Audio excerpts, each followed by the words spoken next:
He is Jim Browdy. I am Marjorie Egan. You're listening to Boston Public Radio, 89.7 GBH. We are broadcasting live from the Boston Public Libraries. We do every Tuesday and every Friday, and we're streaming at youtube.com/GBH News and facebook.com/GBH News. Ask the Governor will be here. Maura Healey will be here with us taking questions on September 26th. That's and correct. I should preface this whole thing by saying that Jim is often in a foul mood, but today he's in a particularly foul mood, so we're all just going to have to cope. Excuse me, I am not in a foul mood. Oh, yes. I'm not in a foul mood. It's an American tragedy. You know what happened to poor Jim?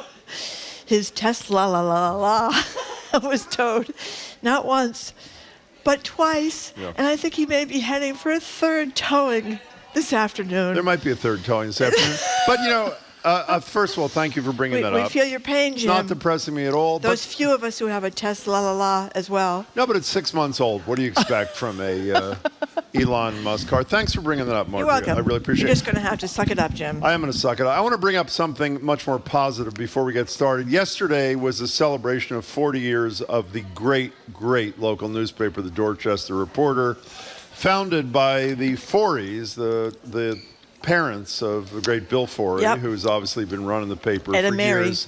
It is really, and you know, we talk a lot about the demise of local news. If you need a role model, a model of the importance and value of a serious local newspaper, the Dorchester Reporter is it. It's a huge neighborhood of Boston, and no one else is covering it.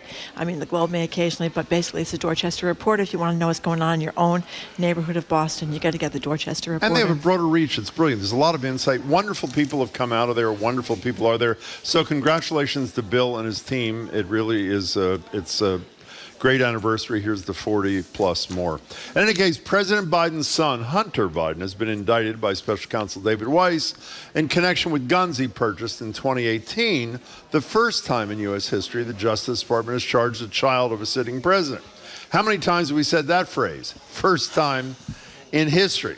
At the same time, House Speaker Kevin McCarthy is directing committees to investigate impeaching the current president for allegedly, according to the Speaker, having something to do with his son's, I mean, for lack of a better expression, grifting. And by the way, in the same moment, this is my favorite moment of the day, yesterday, Kevin McCarthy turns to his fellow Republicans and says, file the effing motion, meaning if I'm not doing enough for you right-wing nuts, then try to get me out of the chair. So it's another day, another indictment, another day, another impeachment. Our government is a total cesspool, and I fear we're drowning in it.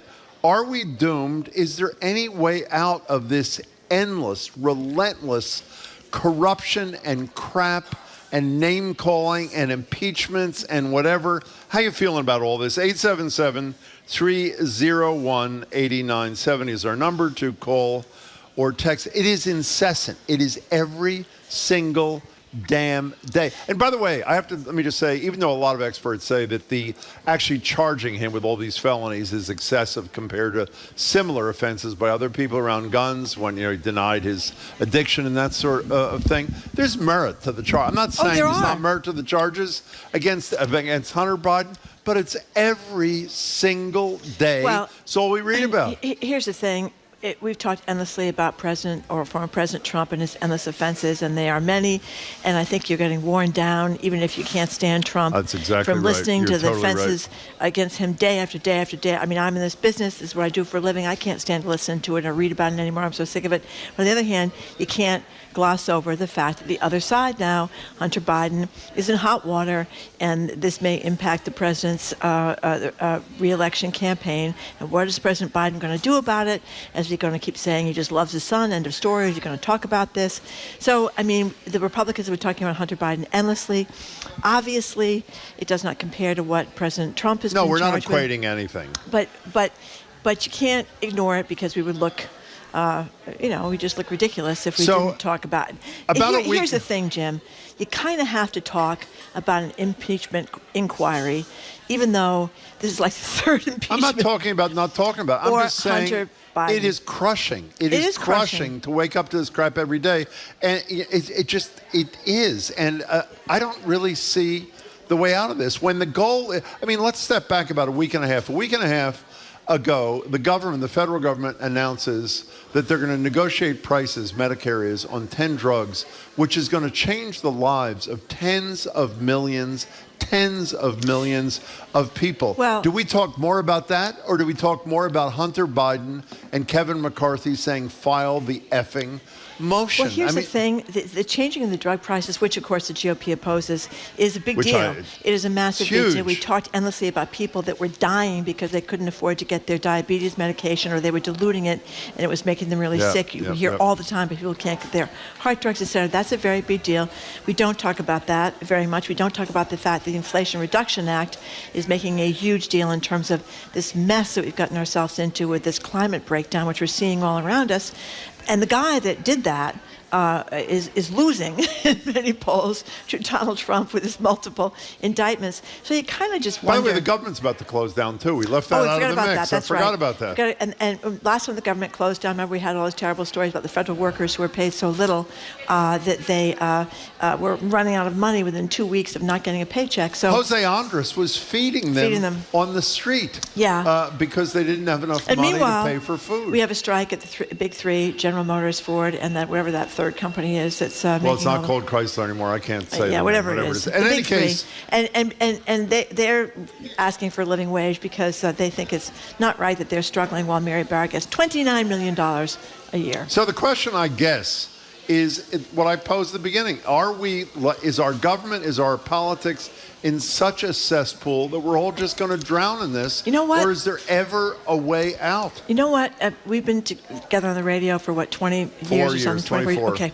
I remember saying when we first did the radio together that even though things were awful and you were upset, the Bush-Gore thing down in Florida or whatever it was, so, well, you kind of thought in the end, they used to say, paraphrase Winston Churchill, that the Americans would eventually, after exhausting every other alternative, they would eventually do the right thing. And I always believed, growing up and until when we were still on the radio together, that we would eventually do the right thing. That's what's so sad, I think, is that you think, no, we're not going to do the right thing. Are we going to fix income inequality? I don't know. Are we going to do anything about housing? I don't know. Are we going to do anything about people can't afford their health care? I don't know. Are we going to do anything about climate change? I don't know. So it's kind of the sense that, we're fiddling and diddling while Rome burns. Well, I mean, Joe Biden actually in Congress did a lot about climate change, but are we doing enough? Well, are we focused enough? But he's the guy, and he may lose. That's what the incredible thing is. Or gets no credit for this. And by the way, let's throw one more thing into the mix that adds to this cesspoolish kind of thing. Yesterday I bemoaned the fact, I think it was yesterday, that Mitt Romney was not running for re-election because he's a moderate voice in the GOP. But when I went home last night, I was thinking about you and I talked about on the radio, the fact that Mitt Romney in his retirement speech felt the need to group Joe Biden with a former president who's been charged with 91 felonies and tried to overturn the government of the United States shows that even Mitt Romney, this man of great faith, felt he had to pander to the nuts in his own party. What are you laughing about? You get a lot of great texts. Was it about my Tesla? No, it's not. Okay, good. It's not. This is kind of a nasty one, but I'm going to read it anyway. Go ahead. Is from Paul and Worcester. Have you noticed that Matt Gaetz looks and acts like when he was born, the doctor kept the forceps on too tight for too long? By the way, I read a lot about Matt Gaetz. I think it's a riot, We talked to Chuck Todd a lot about Matt Gaetz. I have no idea why he was not criminally charged with underage sex. With having sex with minors. Underage. In any case, can we take some calls? Okay, Ron from Rhode Island says, now the Republicans want to enforce the gun laws. What a bunch of hypocrites. Let's go to Stephen and Stoughton. You're first on, I guess it's the cesspool hour here on Boston Public Radio. Welcome to the show. Hi. Hi, thank you for taking my call. Pleasure. I'm calling because, you ask, will our government ever work right? Well, it's not going to work right as long as the corporations and the wealthy have control. And citizens need to stand up and act like citizens and overturn Citizens United. Because until we do that, nothing else is going to get fixed. By the way, Citizens United is the Supreme Court case that basically said unlimited unlimited financing by corporations, individuals is perfectly fine under certain circumstances. The problem, Stephen, as you well know, since you brought it up, and I think it's a wonderful point, is the only way Citizens United ever gets overturned is if the pathetic corrupt, owned by corporations and the wealthy, as you said, Supreme Court decides to reverse itself, or if we amend the United States Constitution, which we're not going to do. I agree with you completely. The pernicious effect of unlimited dark money is destroying our country. No one says it better than Sheldon Whitehouse, who spends a decent amount of time with us, the great senator from Rhode Island. But you nailed it, and thank you, Stephen, for the call. Appreciate it. There's sort of a shamelessness. I mean, you would think that Clarence Thomas would be so ashamed by the exploit that he would, or Donald Trump would be so ashamed that he would step down, or people would be so ashamed by what they've done. But that's kind of out the window now. Totally out the window. I mean, you think, frankly, Mary Barra would be ashamed of getting $29 million? Well, not only is it not shame-worthy, for lack of a better expression, I would argue that Donald Trump's brilliance, and I mean it, is everything horrible he has done is worn as a badge of honor by him and celebrated by his supporters. So it's not only not that there's shame, but the things for which you formerly would have felt shame are now badges of honor. Did I say that? I think I did. Ellen in New Hampshire, you're next. Hey. Hi. Thank you for taking my call. Hi. The first thing we have to do is absolutely be vigilant about not voting for people who can be bought. But I have a perspective on Hunter Biden. Sure. Biden. I have a daughter who's an addict. Yep. And I had my own business for 27 years, and it was mostly a woman's business. Mm-hmm. And when she was an adult and out of the house, she would go around to services that she wanted, and she was very conniving and very crafty about who she went to. And she would tell the people, oh, you know what, my mother said that she would barter with you if you would do this service for me. And I can't tell you how many people actually thought she was telling them the truth and would give her services, and then they would call to make an appointment, and I would say, I know nothing about this. Yeah. She's an adult. She doesn't live with me. I never gave her permission to do this. She stole from you. She lied to you. And I urge you to go file charges against her. There was only one time that there was a woman who was very similar in life to me, because I am a single mother, and this woman had her own hair business, and she was raising her children on the money she made. And that's what I would say to people. This is how I support my family. I did go pay that woman because she was in the exact same position that I was in. So I'm telling you, addicts will lie, they will cheat, and they will steal. And I'm saying this about President Biden. He would be a lot richer of a man if he was corrupt like his son. He does have to come out and but say, Ellen, wrong. he has, yes, he does. And I think, and by the way, I hope we all have sympathy for people suffering from addiction. But the president has to answer some questions. If the answers are all innocent and no, I did not benefit, no, I did not help him in his business ventures. We know he said a while ago that his son had no business in China. And that was wrong. Yeah, he did. So maybe the president is situated exactly like you are, as the parent of a person suffering from addiction through the years, even though he apparently is sober now. But I think he has an obligation to tell the people that. Ellen, that was a wonderful call. Thank you. I mean, I think Ellen hits the nail on the head for millions of Americans who have families and friends who have, I mean, we talk about the opioid crisis nonstop, and exactly what you said. People lie and steal from their own mothers. And, I'm sure that Hunter Biden lied a lot to his own father about what was going on. I mean, that is like part of the pattern. So, anyway, let's go to Mike in Salem. Thank you for calling. Hey, Mike. Oops, he hung up. He just hung up. Maybe it's the way you said Mike from Salem. I don't know. Did I say it incorrectly? Maybe you rubbed him the wrong way. Maybe I did. 877-301-8097. It really is. I know we said this at the beginning. It is really hard to take. I hadn't thought about it till you said it. I am watching. I usually sit in front of CNN for a couple of hours every night. I can't stand it anymore. I wasn't even conscious of the fact that I've watched it a lot less the last 2 weeks. Because I'm a glutton for this kind of. I just can't take the relentless stream of backbiting and attacks and low rent crap. It's just unbelievable. Well, I'm also sick of hearing about all the Trump stuff. I'm sick of hearing about which defendant's going to be tried together in Georgia. What's happening with Fonnie Willis? Is Mark Meadows going to turn tail and tell stories? Yeah, but that's got. We know that it has substance underlying. Yeah. It's a different thing. It's different, but it's just. it's the endlessness of it. It is. It weighs on you. I agree. It kind of wears you down. You want to kind of turn to Comedy Central. Richard from Framingham, thank you for calling. Hey, Richard. Hi. Well, I've never called with an optimistic opinion before, so I won't start today. If you say it's already helped, if you, in answer to your question, is there a way out of this? The answer is no. There is no way out.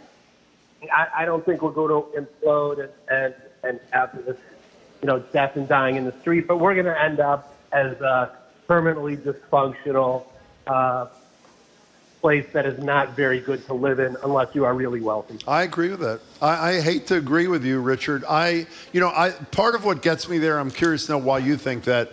If you asked me to pick a president who would be as little alienating to the other side, does as little name calling, a lot of Democrats would like him to do more name calling, I would say Joe Biden. His whole career, including the start of his presidency, was about reaching out to the Republicans, being kind, and he is reviled by the other side. Despite that's the signal to me that nobody can fix this. What causes you to reach that conclusion? Our Constitution. It's undemocratic and too hard to change. Well, yeah, and there's a Supreme Court that does whatever it wants to do with it too, which makes it even more of a problem. Yeah. And then there's the money thing. We have legalized corruption in this country. Well, Richard, do us a favor. Don't call us till you have something positive to say about something, okay? We're glad to hear from you today. You'll never hear from me again. I hope that's not true. Richard, thanks for the call. Note from Amber in Worcester. She says, I have hope, and I draw it from my 21-year-old niece and 18-year-old nephew in Oklahoma. Pragmatic and thoughtful, they give me hope their generation will save our crumbling democracy. Yeah. I mean, I don't know.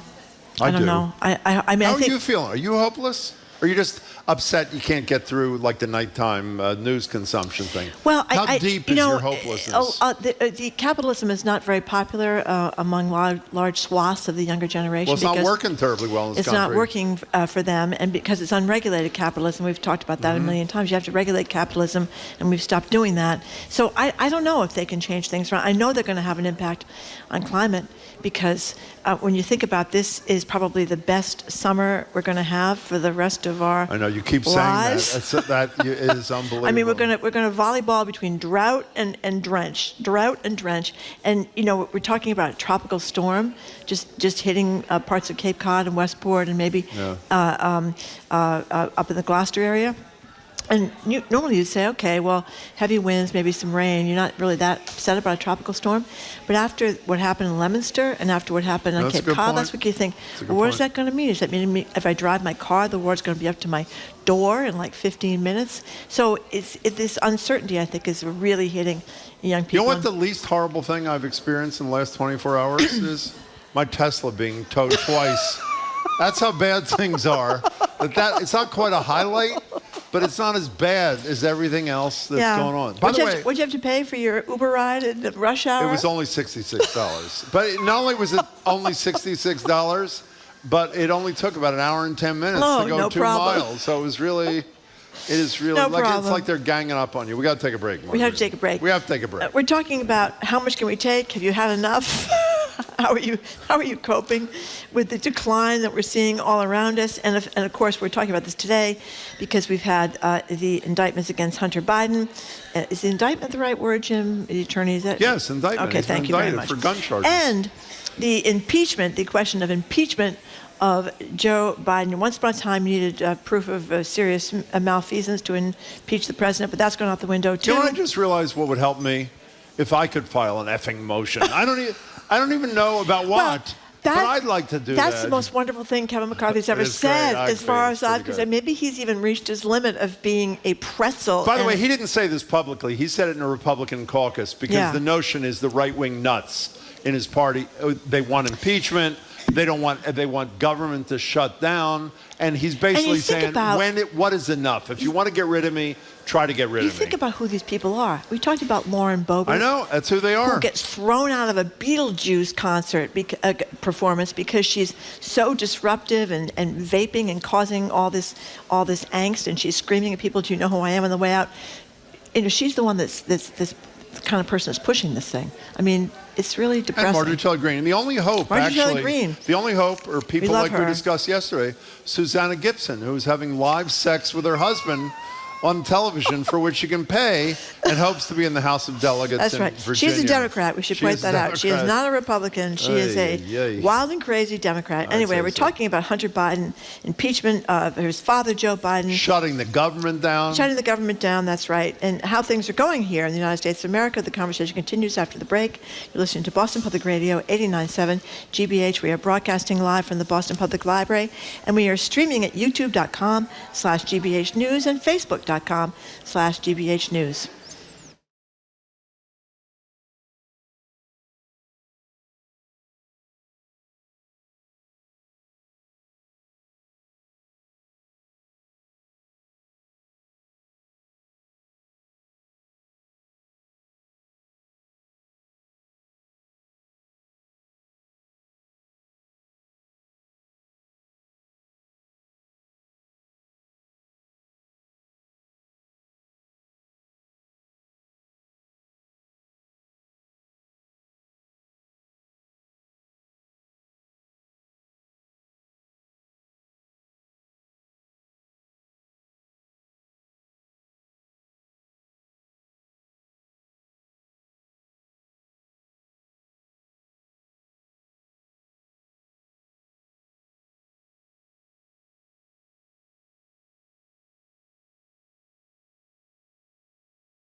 Welcome back to Boston Public Radio. Jim Browdy and Marjorie Egan. We're live at the Boston Public Library. Streaming at youtube.com/GBH News, Facebook.com/GBH News. The governor will join us here at the library on September 26th for an hour of Ask the Governor. The AG, Andrea Campbell, will join us for an hour on October 6th for Ask the Attorney General at the library. We hope you join us for all that. We're here every Tuesday and Friday. If you're just joining us, we're talking about the indictment of Hunter Biden, whether you like it or don't like it.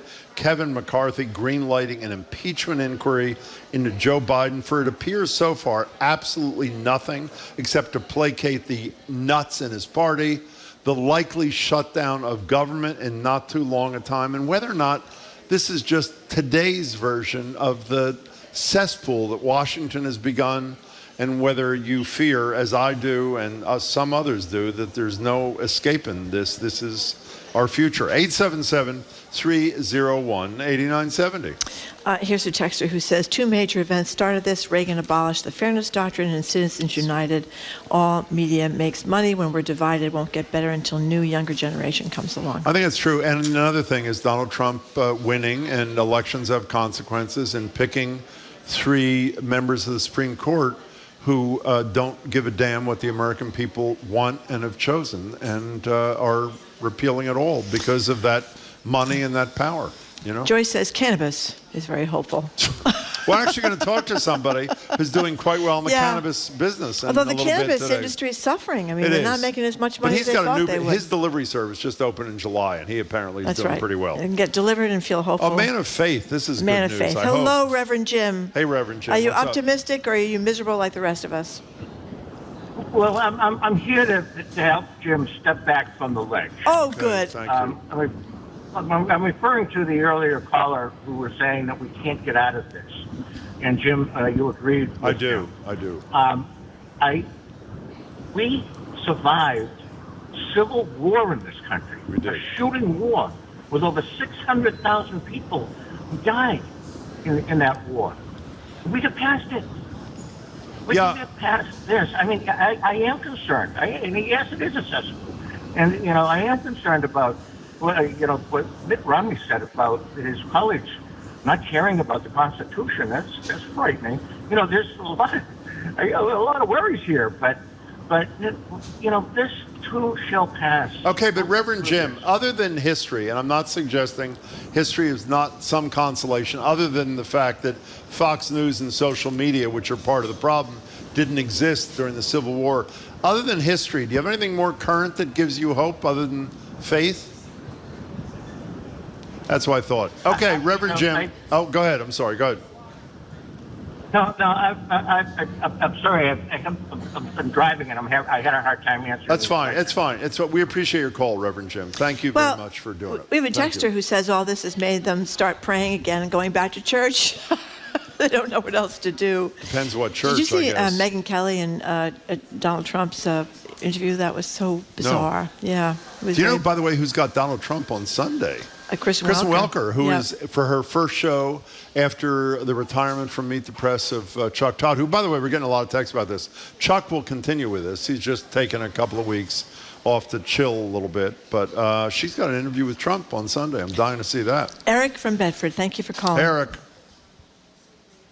Thank you, too, again, for being on the forefront, the vanguard of what's so important for our country. I know you're welcome. I know a lot of people are tired about this, but unfortunately, the die has been cast, and it's our fate in history to be responsible for this as citizens. And you're asking a bigger question about what can we do to get out of this.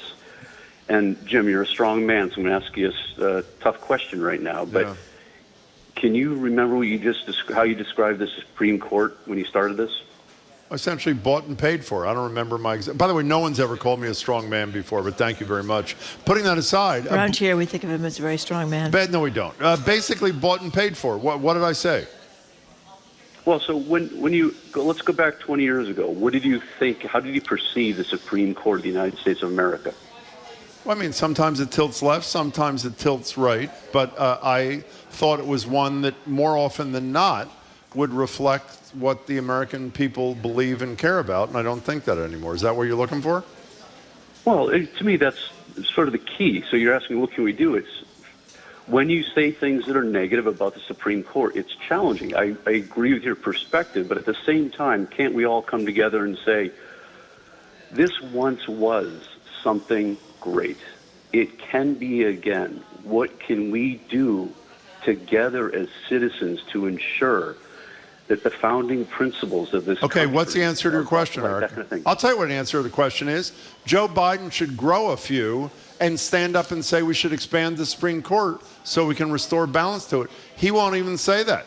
He wants to stay away from that. Well, it would be a lot... What else can you do? The people that Trump put on the court are all in their young 50s, which means if history is a precedent, our children and their children are going to live and become old under a Supreme Court that is hell-bent on repealing the basic rights of the American people. So we need leaders who know what the right thing is to do the damn right thing. Eric, thank you for the call. I appreciate it.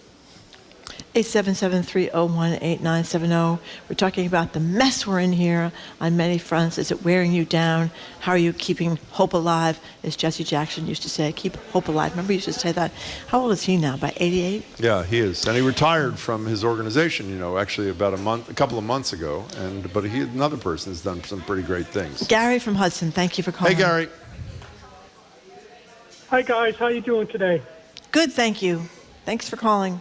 Okay, I think the only way we're going to get out of this mess is to nominate sensible candidates. What I would love to see is Pete Buttigieg against Nikki Haley in a contest that would discuss issues and what's going on without all this rhetoric that heats up everybody. I mean, we got the Democrats saying that if Trump's elected, the world's going to end, there's going to be an authoritative government, and the Democrats saying, the Republicans saying that the world's coming to the end if Biden continues. Hey, Gary, what you accuse the Democrats of saying, is their perspective on what a Trump presidency would mean for this country wrong? I don't think it's wrong. I think the rhetoric is just so harsh that, it's like a doomsday type rhetoric. Can't we discuss issues rather Well, I than, think, with all due respect, I think there's a president right now who's criticized for not being more rhetorical, for not being on the attack more. He's an issue-based, sort of centrist-leaning president who won't play the game that you're accusing him of playing. But I hear you. I would like that kind of dialogue, too. I just don't think that Joe Biden is a violator of your concept. But Gary, thank you very much for the call. I think the thing that upsets people about people about Biden so much is his age. He looks frail. He looks like he can't. And it would be great if he had a lot more moments like the State of the Union address or when he was in an interview. Took on the... Yeah, where he doesn't seem like he's so feeble. I mean, Trump, I can't... doesn't seem feeble. He's old. He doesn't seem feeble. Well, Donald Trump is almost as old. He does not seem feeble. That's true. So, I mean, some people age differently than others. Anyway, we're going to move on to something much more cheerful. I've always found that committing a felony a day keeps you young. That's... that people I know well have found that to be a sort of a life-giving kind of thing. It gets the blood and if churning. you really want to get your juices up and feel young, try to overturn the government. I mean, that makes you feel so full of life, It's fabulous. Okay.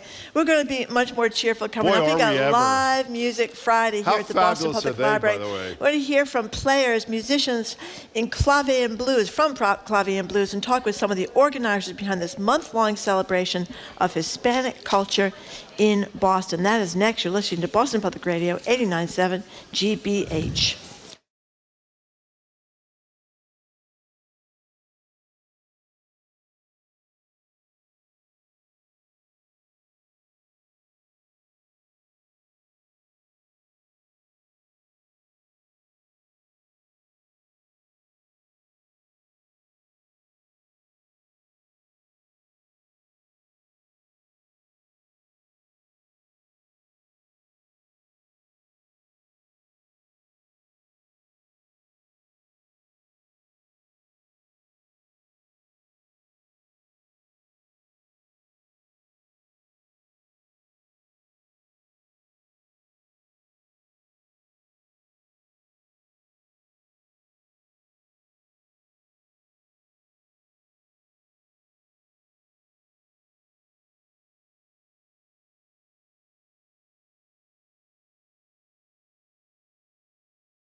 Welcome back to Boston Public Radio. Marjorie's right. This is going to be really upbeat. We heard these people play. It is exactly what we're looking for and need. We're live at the library, streaming at youtube.com/GBH News, facebook.com/GBH News. We're at the library. I said that already. The governor will join us at the library for an hour on September 26th. The attorney general for an hour on October 6th. It is time, thankfully, for Live Music Friday. This Sunday, September 17th, it's the start of Fiesta on the Plaza, a month of festivities at City Hall celebrating the richness and diversity of Boston's Latino community. In a few moments, we'll hear from members of the band Clave and Blues, and you are going to love them. But for now, we're joined by one of the organizers of the event.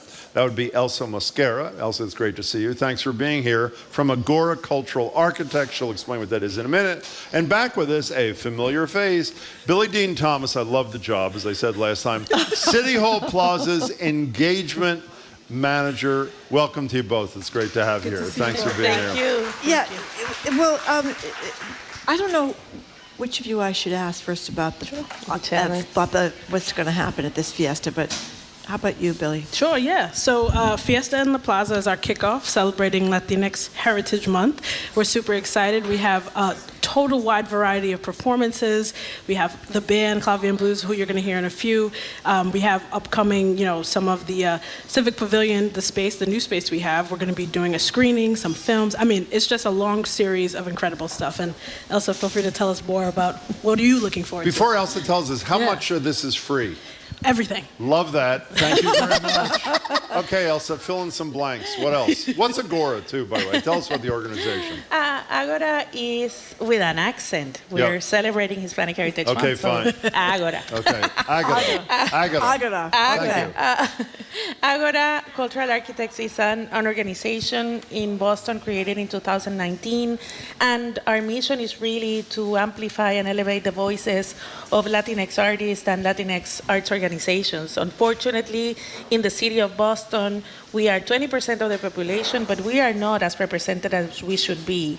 So really, the performances of Latino artists or events is actually like a 1% of the events in the city, and 1%? we should really 1%. Wow! And we are really underrepresented. So we appreciate the celebration of this month, but we really need and we are so grateful for the city of Boston to support this, but really to have this a little bit more on a year-long basis. Yeah. Billy Dean Thomas, you've really rejuvenated a lot of the stuff you and the mayor on City Hall. No, it's true. It's great. Yeah. Are people showing up? I mean, I drove by, I think it was last weekend. I don't even know what it was. The place was packed to the no, I'm serious, to the gills. The weather, maybe it was 2 weekends ago, whatever. Yeah. People are showing up, right? All the time. I mean, that was our big Gold Fest. I think we had about 3,000, 4,000 people out there. That's wow. fabulous. Yeah.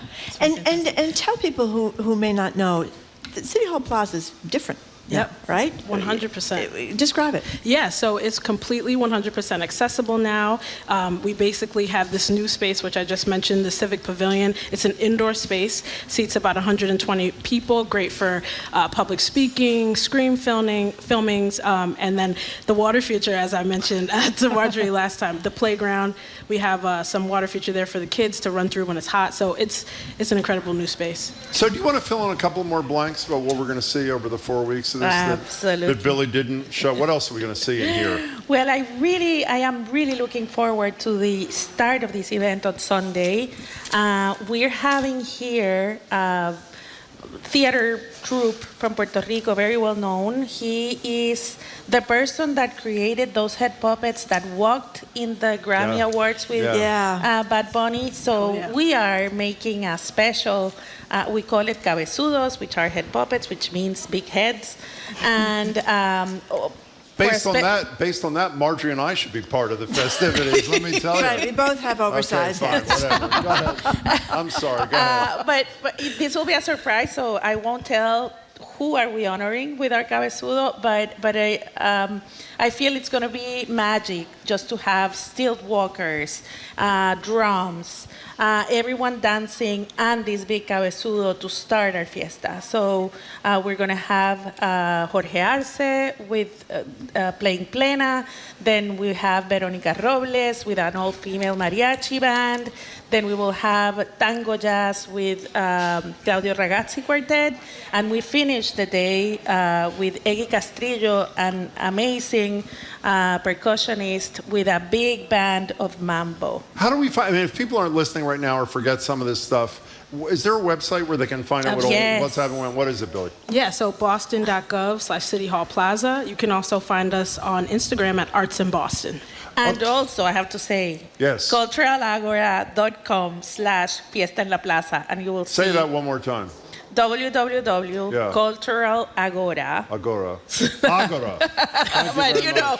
Want to make sure you get it right this time, okay? Thank you for that. Okay. But it doesn't have the accent, so it's www.culturalagora/Fiesta en la Plaza. Okay, who's going to introduce Annabelle Cruz, who is unbelievable? We heard playing. Can you do this, or you want me to do it? You do it. I'll do it, fine. Hello, Annabelle. You were amazing, by the way. We heard you playing this morning. Annabelle Cruz is about to play the piano, and La Doña? I got it? He's playing La Doña. Let's hear it for Annabelle Cruz.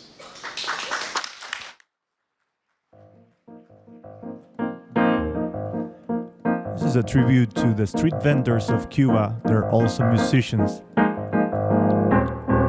La doña de al frente de la casa cocina bien rico, con su caldero de ceniza, prende su leña, me da ese olorcito.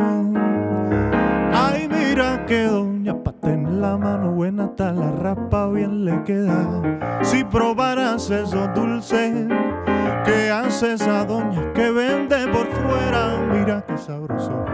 Ay, se me hace la voz agua. Ay, divino condimento, la cocina de mi pueblo. La doña en los pasteles que pasaba por el barrio pregonaba con sabor, encanto, pa' que te lo aprenda. Yo lo voy a improvisar y que el recuerdo me transporte a la niñez.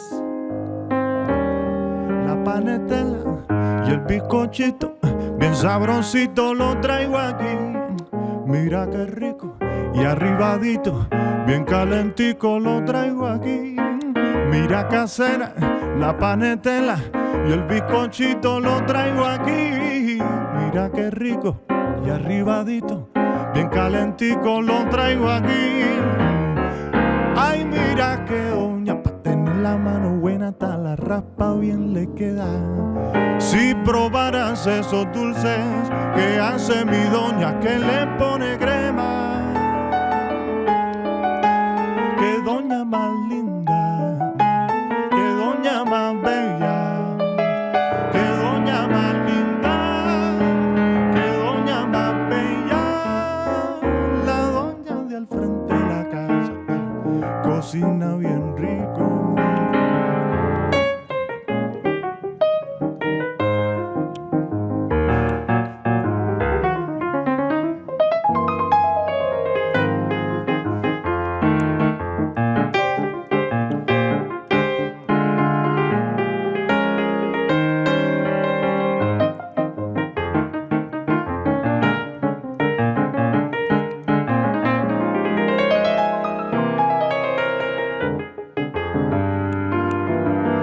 En los pasteles que pasaba por el frente de mi casa pregonaba con sabor, encanto que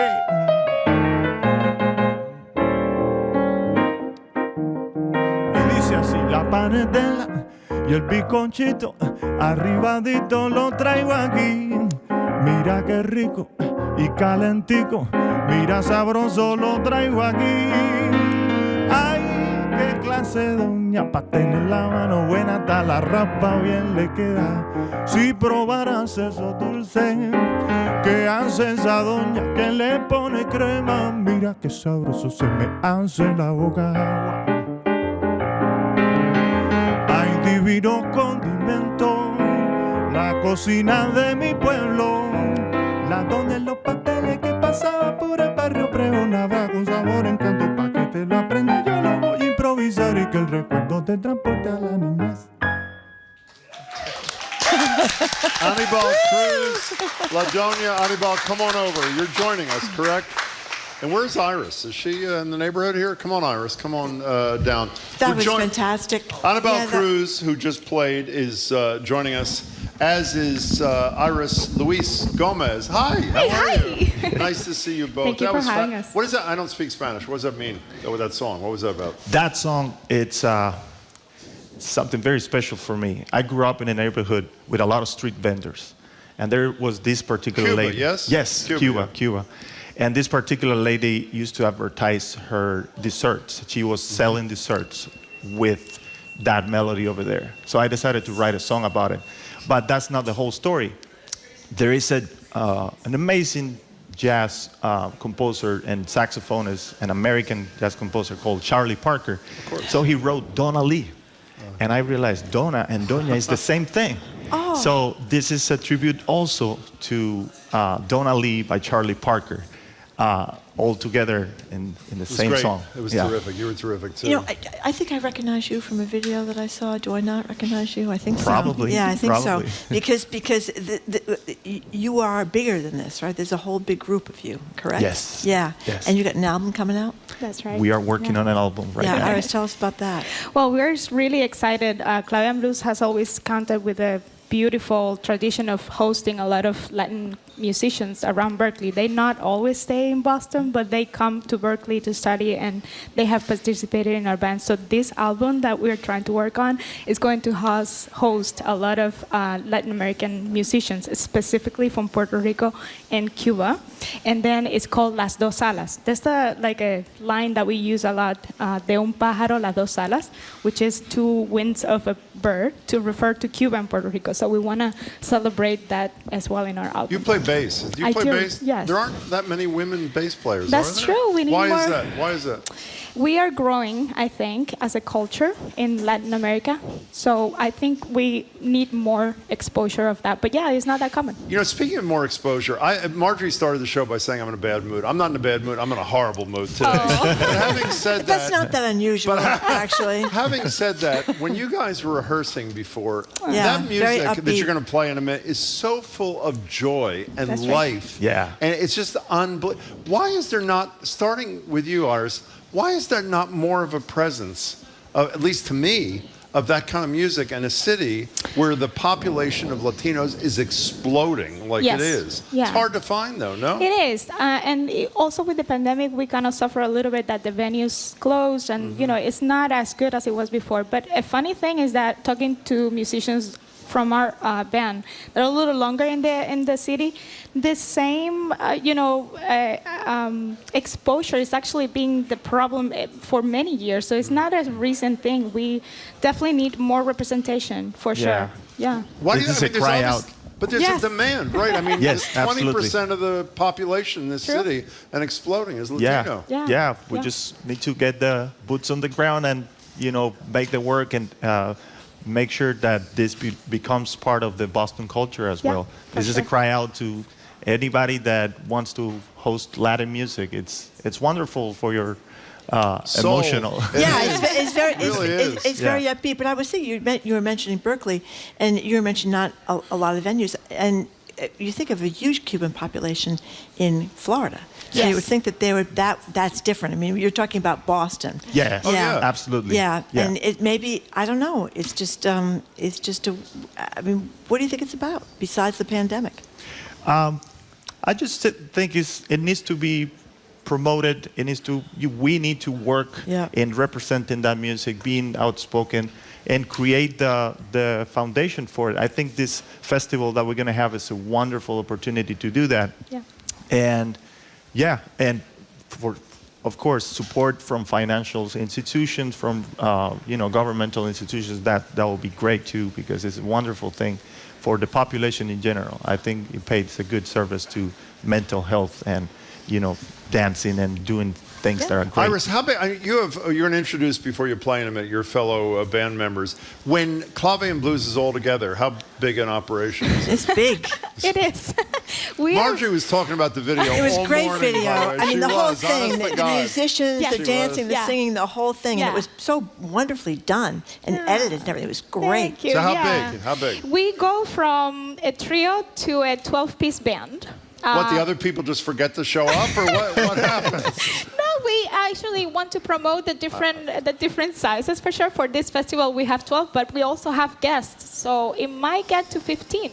And where'd you film this? Was this locally? Was this far away? Yeah, this is Boston. It was in Boston. Yeah. Where in Boston? I was trying to figure out. Around the area of Berkeley. Around Berkeley, and okay. The artists that are going to be performing for us, the dancers, and everything, are also going to be in the Fiesta in La Plaza. So we're going to have everybody from that collaboration. Do you want to introduce your bandmates before you play for us? Of course. We have Barbara de Los Angeles. She is from Cuba as well. This woman can really sing. Oh, my God. She has like 30 years career under her belt in Anacaona, one of the female bands, salsa bands in Cuba. And then we have David Rosendo, percussionist. He's actually from Berkeley. He's actually almost about to be done, right? At Berkeley. So yeah, we're excited to have What are you them. playing? We are playing A la hora que me llamen voy, which means A la hora que me llamen voy. Okay. I was going to say that myself. Okay, put your headphones down quietly. Yes. And Annabelle and Iris are going to rejoin two of their bandmates. It sometimes grows to 12, sometimes 15. Clave and Blues. Again, we heard part of this morning. If you're feeling anywhere near as down as I was at 11 o'clock, this is going to do it for you. Here they are, a wonderful piece of Clave and Blues.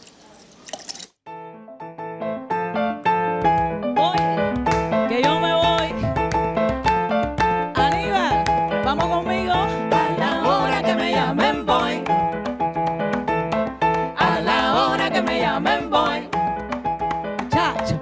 A la hora que me llamen voy. Oye, yo me voy con Clave and Blue, ¿ok? A la hora que me llamen voy. Siempre que me llaman llego, lista lista para la parranda. Siempre que me llaman llego, lista para la parranda. Lo mío es cantarle al pueblo, el pueblo es el que manda. Lo mío es cantarle al pueblo, el pueblo es el que manda. Y a la hora que me llamen voy, hoy que yo me voy contigo, vivo. A la hora que me llamen voy.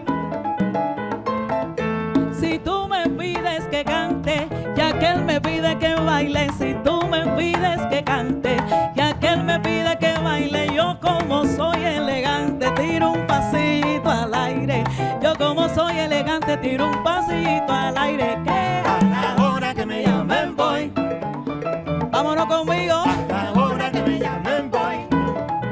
Mira, viva la felicidad, que no pare la alegría. Viva la felicidad, que no pare la alegría. Si en honor a la verdad, cantar en la vida mía. Si en honor a la verdad, seguro cantar en la vida mía. Mira, en una fiesta de 15, una boda, un cumpleaños, allí voy guarachando yo.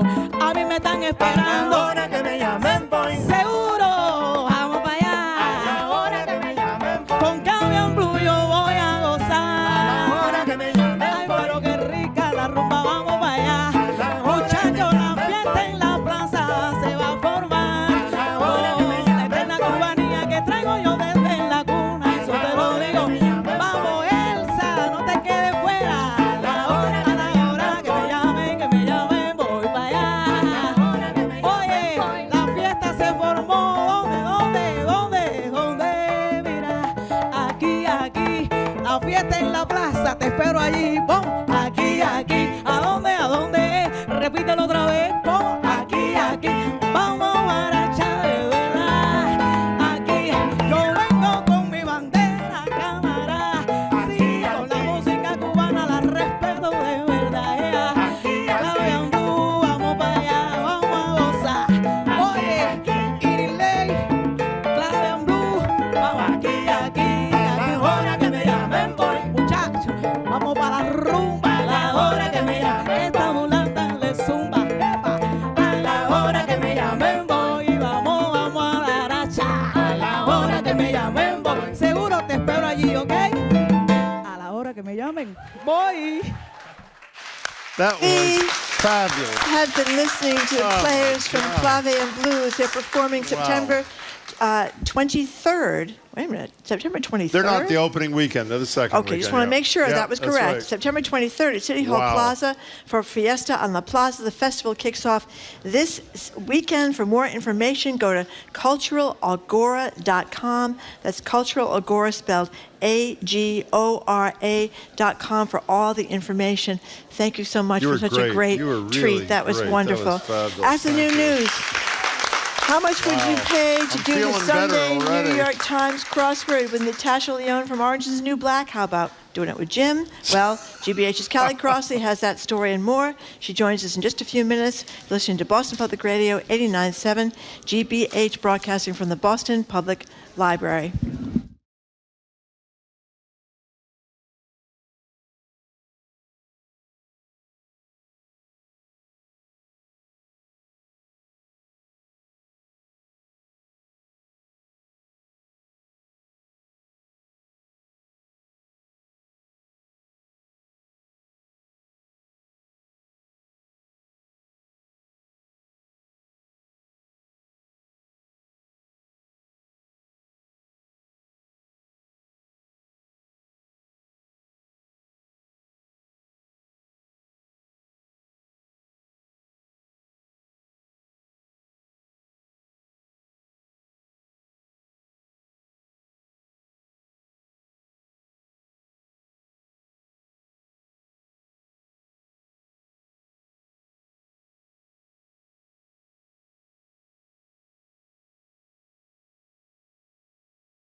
He is Jim Browdy. I am Marjorie Egan. You're at hour number 2 of Boston Public Radio, 89.7 GBH. We are broadcasting live, as we do every Tuesday and every Friday, from the Boston Public Library, streaming at youtube.com/GBH News and facebook.com/GBH News.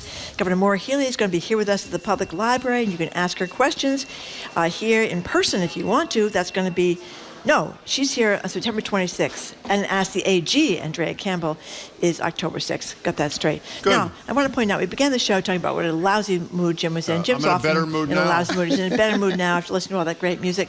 But part of the reason Jim was so upset is because his Tesla La La has been towed twice, and apparently it's going to be towed a third time this afternoon. It wasn't towed involuntarily. Yeah. I needed to have it towed because it died. And Lynn, who's watching on YouTube, wants to know if Jim's car was towed because he was double parking by picking up a birthday cake that nobody else would get for him, so he had to get it himself. No, that was the story, because my last birthday, I had to go to Flower to buy my own birthday cake by MIT, and I couldn't park. No, that's not funny. Okay, in any case. I think it's a riot. Well, I know you do. That's why it's not funny. In any case, last time we spoke to Kelly Crossley, she was zooming in from something like the romance fiction something or other at Yale University. Today she's here in person at the library. She's the host of Under the Radar with Kelly Crossley. You can catch her Sunday nights here on 89.7 at 6. She's also the host of Basic Black. That airs Friday at 7:30. You can also hear Kelly commentaries on Mondays for GBH's Morning Edition. Welcome back, Kelly Crossley. Well, hello, you too. Hello, you. So I just want to ask you quickly, Kelly, how was the festival? It was fabulous. And why should we be reading romance novels? Well, first of all, they're extremely well written. They are of the moment. They really talk about issues that are, happening now, and they work it into a scenario where it's going to work out in the end. But it's not like la la la la la works out in the end. There's some stuff that goes on before, the really good ones. And which is Roxane Gay. That is right. Among So, them. and, the conference was called The Literature of Hope, which is what we love. So Roxane Gay was one of the keynoters with Beverly Jenkins, who's known as the OG of Black romance. And y'all know Roxane Gay writes very serious stuff. She very does. Serious. But she is a serious romance person. And I love it that she said, people get ready, my season is coming, and it's also my season, Hallmark movies. That's from Roxane Gay. And would you just tell us about her cousin? I didn't know this. Who's her cousin? Her cousin is Claudine Gay, the incoming president of Harvard. So big brains in that family. Yes. Okay. Well, welcome home. Okay, so going from hope and fun and Hallmark movies to something that's really upsetting. Yeah. Tell us about this 14-year-old who was pushed into the water by a young black kid, pushed into the water by a young 14-year-old white kid. What is going on? So, I keep saying I can't be shocked anymore. I can just, get jaded by this stuff. But this shocks me because this kid is young. He's 14-year-old, white guy. This happened in Chatham, Massachusetts at Goose Pond. People may be familiar with it. And there were a group of boys, and they took the black kid among them and pushed him down in the water 3 times while yelling slurs and calling him George Floyd, which I just can't think of anything more disgusting, more harmful, both emotionally and physically. Of course, they got caught. They've been charged. They've, trying to deal with this in court. But the lawyer is describing it as horseplay. Yeah. I don't even know. I mean, I recognize you have to defend your client, but to describe it as horseplay is a lot. So there are charges in motion, but it has not been named a hate crime yet, which is some people are questioning why that is the case. I don't even know. I'm one of the same people who is questioning that. I mean, not only the racial difference alone is not enough. Calling him George Floyd as he's trying to drown him repeatedly. And then this story on Yahoo makes the point, prosecutors on Monday said just hours after the initial near drowning incident, Sheeran, that's the white kid, got into a fight with an Asian teen, punched him in the face, and called him racial slurs. Right. So, I mean, it's part of a pattern and practice. Right. And it's really disappointing that prosecutors, at least unless I'm missing something, have chosen not to, not to charge this kid with hate crime. Again, The most important part of the story to me is it's right here in Massachusetts. Right. Whenever we talk about these Chatham. horrible things, Right. it's some faraway place right. and not us. Right. It's on Cape Cod. I mean, And it's in the context of the overall hate crimes rise in Massachusetts jumping 33% in 2021. I mean, it's really scary. And to me, I just feel it devastates me more when there are young people, because that says to me, somebody got to you, you became convinced that this is the right way to go and think this is okay, and you haven't been on Earth that long. I mean, that's pretty scary to me. And especially, they could have killed this kid. Yes, he didn't know absolutely. how to swim. Of course. And they Right. keep shoving him underwater. Horrible. So Kelly Crossley, this writer's strike has gone on for a very long time at this point. Back in May, we had Ross Matthews on our show talking about being co-host on the Drew Barrymore show, and the Drew Barrymore show was decided in defiance of the strike to go back on the air. But let's hear this clip from Ross Matthews.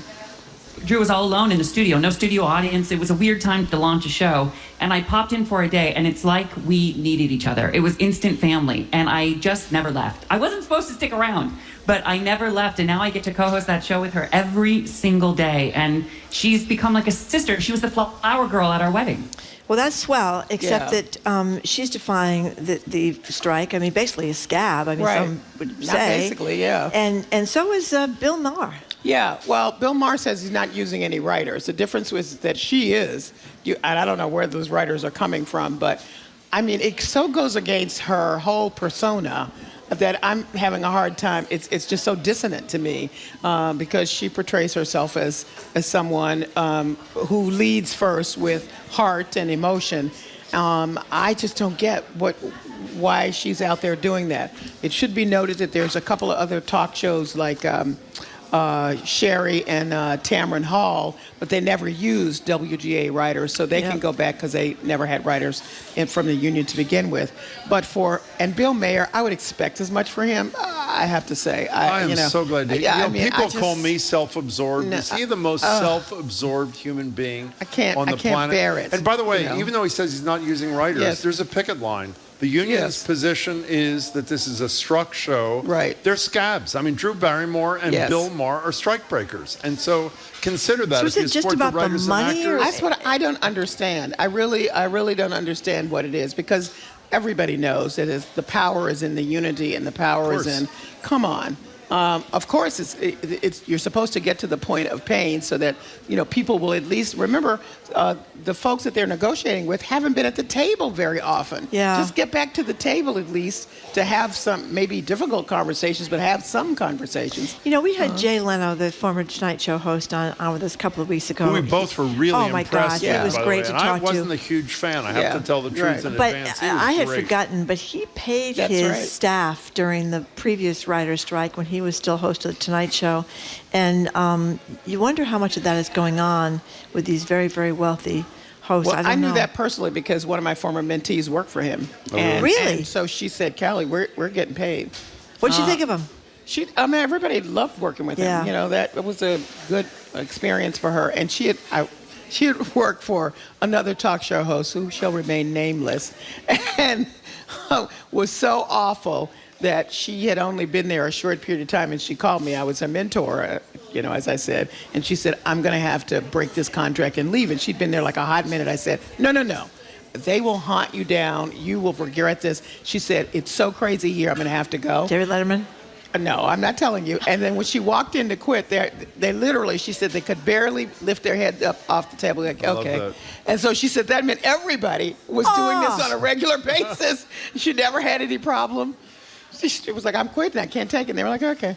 Can we talk about the good guys for a second who are doing please. some things? Yes. The three late night hosts have gotten together. Colbert, Fallon, who is apparently abusing his own staff, not around the strike, but other things, and Kimmel to do this podcast. All the money they're earning is going to the strikers. I love that. And then this brilliant thing. I love this because for upper middle class people who want to help, this is not unaffordable. Well, I don't even know what the website is. Maybe you guys can check. Yeah. Through it's hosted through eBay, organized by the Union Solidarity Coalition. A bunch of stars are providing a service. If you want John Lithgow, for example, to paint a watercolor portrait of your dog for $4,050, he'll do it. every penny goes to the strike fund. Give us a few more examples of high-profile people who are making themselves available. I went right to the cast of The Bear, that's a show I love. They have, right now at least, the Blue Apron is $1,500.25, and I was like, can I? Yeah, come back to yourself, Kelly. But I love that show so much. Tom Waits' fedora is $1,500. Britt Marlin's OA Wolf hoodie is $4,000. An Hawaiian shirt co-signed by Daniel Radcliffe and Weird Al Yankovic is $1,600. I love this. Lena Dunham will come to your house and paint them. That's not possible. For $3,000. Oh, I'm sorry. How much is it? Yeah, $3,000. Right now, that's the leading bid. Good for them, by the way. Yes, I do. I think this is fabulous. You know what we should do? What should we do? Why don't we, as a group, raise some money?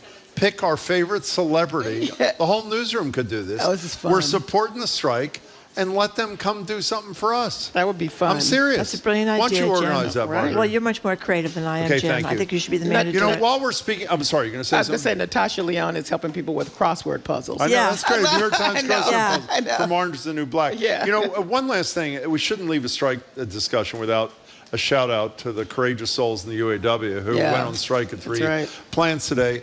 I was watching CNN this morning before we started our show, and a reporter whose name I don't know was interviewing Mary Barra, the head of GM, who at GM facilities. I want to repeat what Sean Fain, the president of the UAW, mentioned when these companies cannot afford to pay his workers enough money to get ahead of inflation, have a chance at a decent retirement.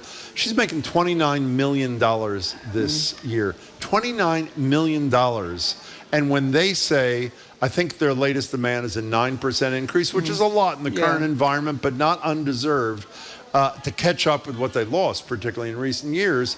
They're greedy and they don't care about the company, but she can make $29 million and be talking down to these workers. So good luck to them. You know, I think for me is the fact that they had to give in to that lower tier pay. Yes. And it takes for new workers, 8 years to catch up. 8 years is a long time for you to be at a lower tier pay and not have all the other benefits that the ones who were grandfathered in.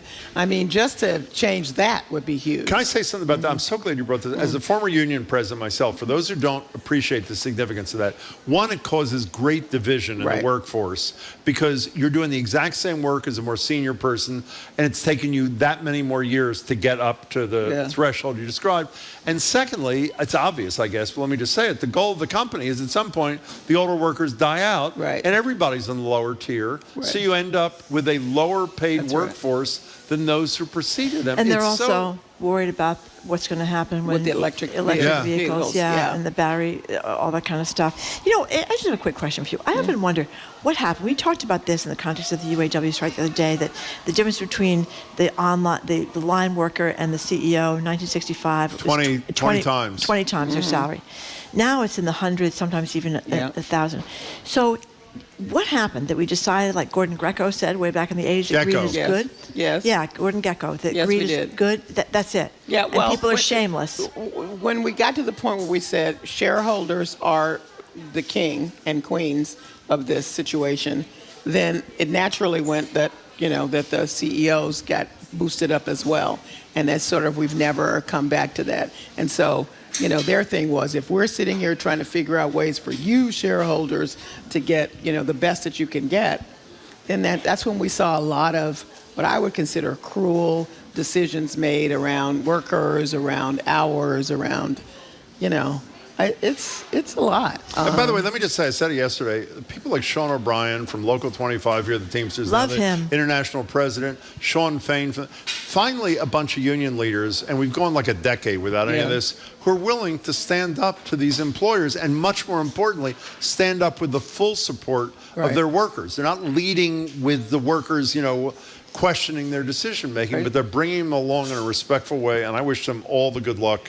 And in this instance, too, it should be emphasized that they have very clear list of items that they lost in 2007. Exactly right. So it's not like we're making this up that we know we're trying to catch up. Here's what we lost. We're trying to get that back, and now that everybody's doing better. You know, because at that time they did the concessions because the company was going to go under. So let's move on to a journalism story. Yes. On one hand, Gannett is laying off tons of good reporters. Yeah. On the other hand, they're assigning a full-time reporter to something that I have to admit is newsworthy. Yes. One full-time to Beyonce, one full-time to that other woman who is doing pretty well, raising $14 million a night in obviously Taylor Swift kind of thing. I mean, you can agree with both. I mean, you could say it's horrible they're cutting reporters, but you can also say those two are not just newsworthy in an individual concert, they're trendsetters for everybody. Well, they're now economic stories. That's both a good of them. point. Yeah, you're so right. We're talking about not just the pop culture elements and that widespread influence, which has been huge. Yeah, huge. I don't know if I watched Taylor Swift on the VMAs, and I was struck by a couple of things. First of all, you know, we know she's huge and she won everything, but every time she got up to accept another award, her level of graciousness, I mean, she has worked her fans.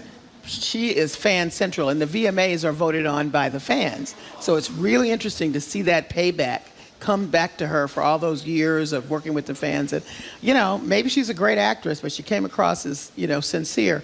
All of that stuff is fodder to be looked at more than sort of we look at it when there's a concert and, you know, she stands in the rain all night. So I think they're worthwhile beats, but the folks that got laid off, you know, covering labor and politics and economics have a point too. So we'll see. Yeah, well, you know, a lot of people, that's what they want to read about, you know? Well, no, yeah. Kelly's right, but it is true. When they come to a city, they don't just go to a concert. When she came here, I mean, there must have been 15 stories in the Globe. We talked about it for at least 2 days. People, moms and daughters, and the full Taylor Swift regalia going down to the concert.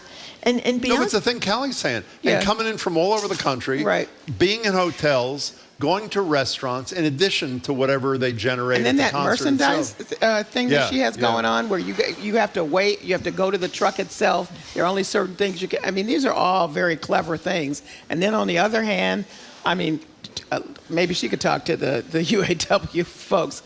$50,000 extra to all her truckers.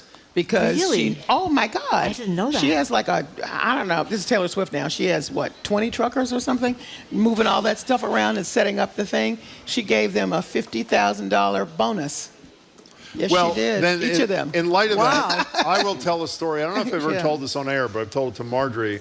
While she, on one hand, a legend, is giving $50,000 bonuses, a very prominent person, do not ask me, Marjorie, because you know who it is and don't say who it is, told me that he had spent a lot of time with Bob Dylan. And he got to speak to Bob Dylan's bus driver, who has driven Bob Dylan for 30 plus years. Bob Dylan's bus driver said to him that Bob Dylan has not only never given him anything like $50,000, in 30 years, he has never said hello to him. Oh, my God. As he gets on and off the bus. Oh, my God. So there are two kinds of people in this world. There's that and there's whatever. That's a huge lack of home training. I should say, that's very fun. They're from Minnesota. What do they know? Oh, you know, God. we always do a food thing with you, and we were, and I guess we'll mention briefly, the 75th anniversary of Cheetos, which to me is maybe the worst food on the planet. I can't believe Not to mention the fact you can't, and you can't wash the orange off your fingers for months. I know. But before we do that, because I don't want to miss this, we never pump a restaurant on the show unless the restaurant's on. But Callie and I were talking about the break at noon. Oh, what? And she says to me, I've got a restaurant you've got to go to. And it so happens I'm going again tomorrow night. Tell us what the restaurant is. You pronounce it. Jing Nan. Jing Nan. Tremont Street. It's right next to the AMC Theater downtown. Unbelievable. Oh, my God. That food is off the chain. That food is so good. I said to the waiter, where is the chef from? He said Shanghai. I mean, it is delicious. Janet Wu told me about it. My dear friend Janet Wu told me about it. And so we went. And I said to her, this walnut shrimp is the best I've had since at your son's wedding banquet in Chinatown in San Francisco. Oh, my gosh. I mean, everything we ate, the vegetables, the whatever. Now, we should say, It's a little on the pricey side. It is a little on the so you pricey won't be running in there every week. But, But I want to add something to it since we're raving about this. Yeah. And I think it's a public service. They're most famous for a food that you don't eat, Yes. which is duck. You don't know this, Marjorie, but generally if you want Peking duck at an Asian restaurant, you have to order in advance. Yeah. And you usually forget, and you get there and you want it and you can't get it. Here, they do a lot of them, so you just order it off the menu. It is, as you saw it, the best presented, best tasting Peking duck. You can have a half, you can have a whole. It's not cheap, as you said. It is spectacular. It's spectacular. Jiangnan on Tremont Street, right by the theater. And it's because I don't eat Peking duck. We had everything else. The fish great. that they brought, I turned to Wu and I said, oh my God. It's like that. Okay, but now we can incredible. spend 30 seconds on the fact that it is the 75th anniversary of Cheetos, to Cheetos. which I say, who cares? You don't eat Cheetos. Do you eat Cheetos? No, if they're...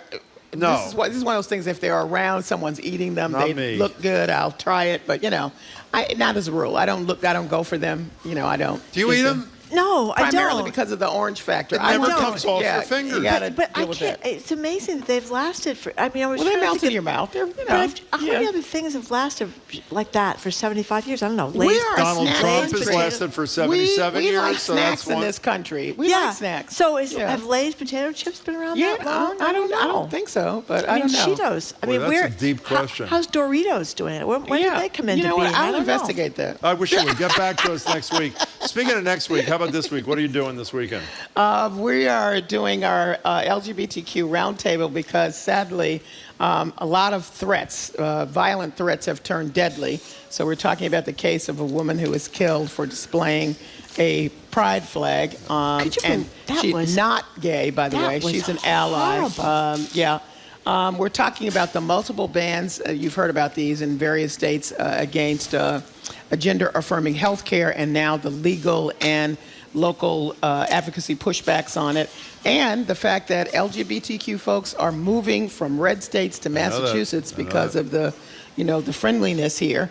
We're also, in my second segment, this is a great book. It's called Ice: From Mixed Drinks to Skating Rinks, A Cool History of a Hot Commodity. Did you know that Americans are, and they are, obsessed with ice?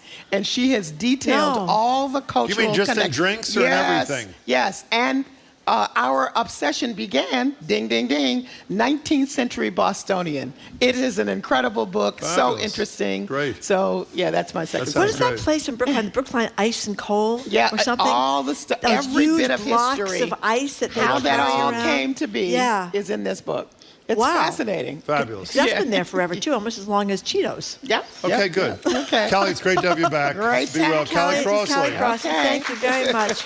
We've been speaking with Callie Crossley, host of Under the Radar with Callie Crossley, which you can catch Sunday nights right here on 89.7 at 6 o'clock. She's also the host of Basic Black, which airs Fridays at 7:30. And you can hear Callie's commentaries, called Callie's Commentaries, on Mondays on GBH's Morning Edition. Thank you very much, Callie Good to Crossley. see you, Kelly. Great. Coming up, speaking of threats and anti-LGBTQ stuff, the LGBT Asylum Task Force in Worcester provides housing and assistance for LGBT asylum seekers around the world. Pastor Judy Hanlon, Director Al Green is going to join us, both of them, to discuss what they're doing up there in Worcester. You're listening to Boston Public Radio, 89.7 GBH. We are broadcasting live from the Boston Public Library and streaming at youtube.com/GBH News and facebook.com/GBH News.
Welcome back to Boston Public Radio. I'm Jim Browdy. She's Marguerite. And we're live at the Boston Public Library, streaming at youtube.com/GBH News, facebook.com/GBH News. As we've said, the governor will join us at the library for an hour on September 26th. The attorney general will join us for an hour on October 6th. In dozens of countries around the world, it is still against the law to be openly LGBT. And 11 of those countries being found out can mean the death penalty. So what's a queer person living in one of these countries to do? In the luckiest of cases, that answer is to leave and move to places like Massachusetts, and particularly Worcester, where there are organizations like the LGBT Asylum Task Force set up to help asylum seekers across access the tools they need to survive and prosper. We're joined now by three people involved with Worcester-based LGBT Asylum Task Force. Co-founder, Pastor Judy Hanlon. Pastor, it's a pleasure to have you here. Also, the group's director, former asylum seeker himself, Al Green. Hello, Al Green. Great to have you. And Jules Boris from the Democratic Republic of the Congo. It's thrilling to have you here. Thanks so much for being here. And it's in advance of their annual fundraising gala. That'll be September 30th. We'll give you websites and stuff about it in a minute. At Worcester's DCU Center, we'll get more into that. For now, all three of you, welcome to Boston Public Radio. Great to have you here. Thanks so much. Thank you very much for coming in. So let's start with you, Pastor Judy. How did this all start? Well, I'm the pastor of an open and affirming church, which means we like LGBT people and we think they're beautifully made in the image of God. And I also did some activity with equal marriage way, way, way back. Because I had my robe on and my stole, people took pictures of me and sent around, and I was called a daughter of perdition and all sorts of wonderful things. So 4 years later, I got a call from an attorney. She had seen my activism related to equal marriage, and she had a gay young man from Jamaica, and he was hungry. He was tired, and she had to make a case, and he was too tired to do that. What's the problem, she says. And he says, I know God hates me. Oh. And so she called me. And I met Linford at the door. We got him food, and our church, you know what happens when you pass the hat in a church? Let's hope you get a lot of money. Most of the time you do, not a lot, but a little. And we housed Linford, and we began to feed him. And when the folks in Jamaica who were his friend found out about it, half of Jamaica came. I swear. How many years ago was this? This was 15 years ago. How did Worcester receive what you were doing? I know that's monolithic. It's not monolithic, but how did the community receive what you were doing? Oh, the church loved it. How about beyond the church? Well, Worcester's an extremely friendly immigration city. I know it's past 495, but there's really good stuff out there. I think she's talking to me. I've been to Coney Island. Don't try throwing it at me that to those pass hot her. dogs are great. So one more thing before we talk to Al and Jules about their stories. You can't be gay legally in many countries around the world. Mm-hmm. I mean... But you can. You can go to jail and maybe be executed, depending yeah, on where exactly. it is, right? You cannot be out and gay and live a normal life in, like, which countries besides Jamaica? I didn't even know about Jamaica. Oh, my God. Al's probably better because he's got the details. But Uganda, Cameroon, Swaziland, Congo, Jamaica. It's like 80 countries. 80 It's like countries. 80. Well, let's go to Al. I mean, you're now running the show or helping to run the show, but you were also somebody who came to this church or this organization for help. Tell us your story, Al Green. So I was actually a student at WPI, studied civil engineering, was forced upon the end of my studies having to return to Jamaica. Being in Jamaica, going back into the closet, back to having to look over my shoulder whenever it is I went out with my male friends, having to go to extreme lengths and making sure that there was a woman accompanying us whenever we went out to even just to eat at a restaurant. That was very traumatic for me mentally. Then I one day went to a movie theater with a couple of my friends. It's in Jamaica. In Jamaica, yeah. Right. And after leaving the movies, we were stoned. And so that, to me, said, okay, well, I can't be here anymore. I had grown accustomed to spending 4 years in the United States, being free to be myself and to live completely as a gay man, and then having to go back to living in that environment. And so I returned to the U.S., was referred to Pastor Judy and the LGBT Task Force for support, and just got hooked. I remember my first day walking into the church and seeing the rainbow-colored quilts that is hung at the front of our church. What'd that feel like? It was moving, right? It was the first time that I had been to a church and felt as though I belonged. The second thing that I noticed when I sat down was this same-sex couple sitting, holding hands in front of me. And I'm not someone who cries very often, but in that moment I did cry. It was the first time I felt like I belonged somewhere. And now you're the director of the deal. Yes, it was supposed to be temporary, but now we're on to 6 years. That's terrific. And also, he's still seeking asylum. Yes. Oh, you are? Yes. Yeah.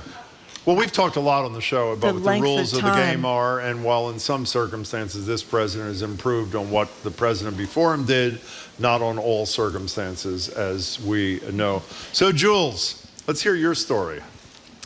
So, yeah, I'm a queer human. I'm the director of La Colomba Spell. I'm the advocacy and financial director of La Colomba Spell. Is a trans-led organization based in Goma. It's in the eastern Congo. And so, yeah, our work is... You got to hold your left hand on the table because your bracelets are... thank you. I'm sorry. No, we're going to get to the bracelets later because they're quite fine. I'm sorry. But go ahead. That's Okay, fine. Totally so, fine. yeah, Go ahead. so our work is... we focused our work on trans issues, trans people, because they are... we are the more affected by all kind of violence and... What was life like for you in the Democratic Republic of the Congo? Oh, I was arrested like 2 times And then what monthly. happened? And then 2 times monthly? Yeah. And then what done to you?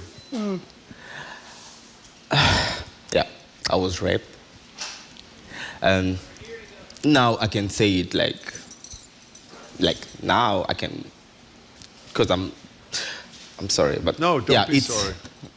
I don't want to be a victim anymore. So, yeah, I was raped, and that was my motivation, to push and, to apply for the. When I got here in January, I got a scholarship from the Columbia University, and yeah, I wanted to be more effective or efficient. Yeah, They're both Yeah. good. Yeah. Yeah. Because I am the advocacy director, but I didn't study for. That's why I've applied for the Human Rights Advocate Program at Columbia University, and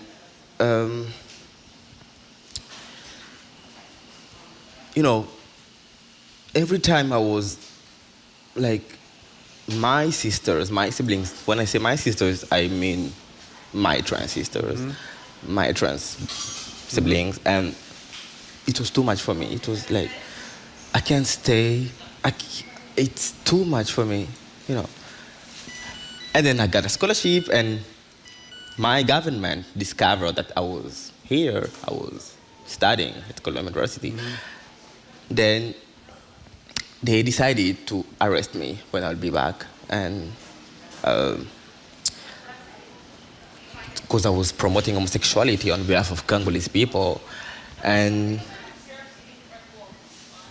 what was it like finding this place in Worcester? What did that mean to you? It's everything for me. I was homeless in New York after my program. I was sleeping the train, subway. Train station. And then I discovered the LGBTQ Asylum Task Force, and I wrote to Pastor Judy. I was so desperate. I was so fucking... I didn't know what to do. I was like, oh my God. And I wrote to the Asylum Task Force. I think it was you.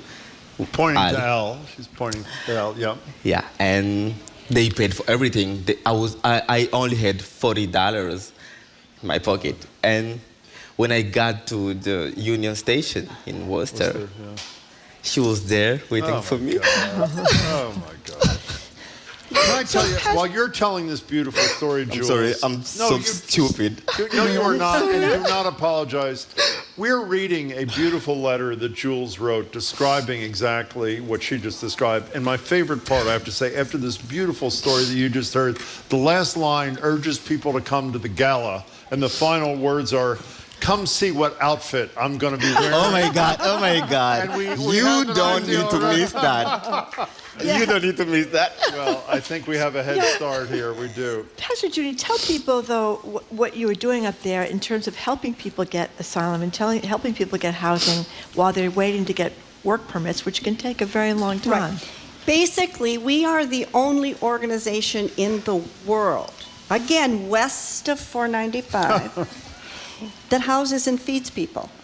Yeah. We don't do the legal work. Yeah. We don't do the medical work. We connect. But we own 2 3-deckers in Worcester, Massachusetts, and we've modeled them. We have another home, and we put them in a house, and they have an apartment, and they have a key so that when night terrors come, because they do, they are in their own safe space and can cry and do whatever they want.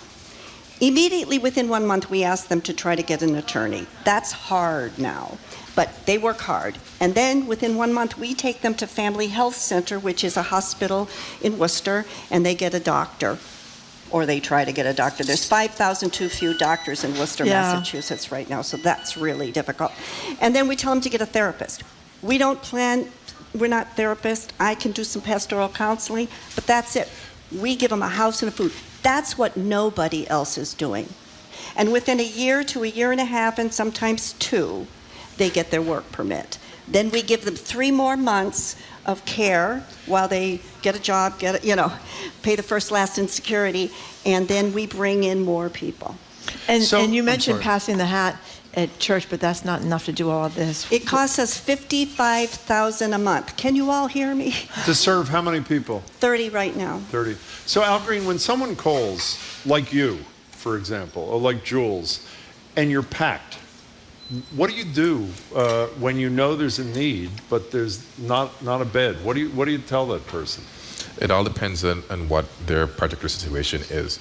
But at the end of the day, we try to always leave the person with some sense of hope. Mm-hmm. And so whether it be that we research resources that are available in whatever country they're located or whatever city or state, and then if it is that their situation is so dire that they can't access resources and help elsewhere, we tell them to come and we figure it out.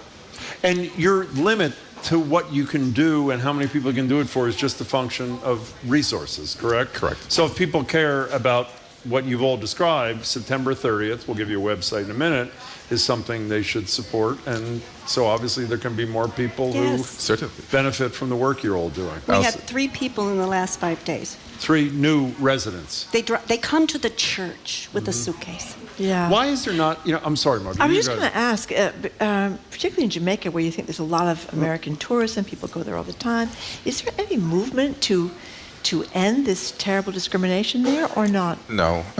No. My people are very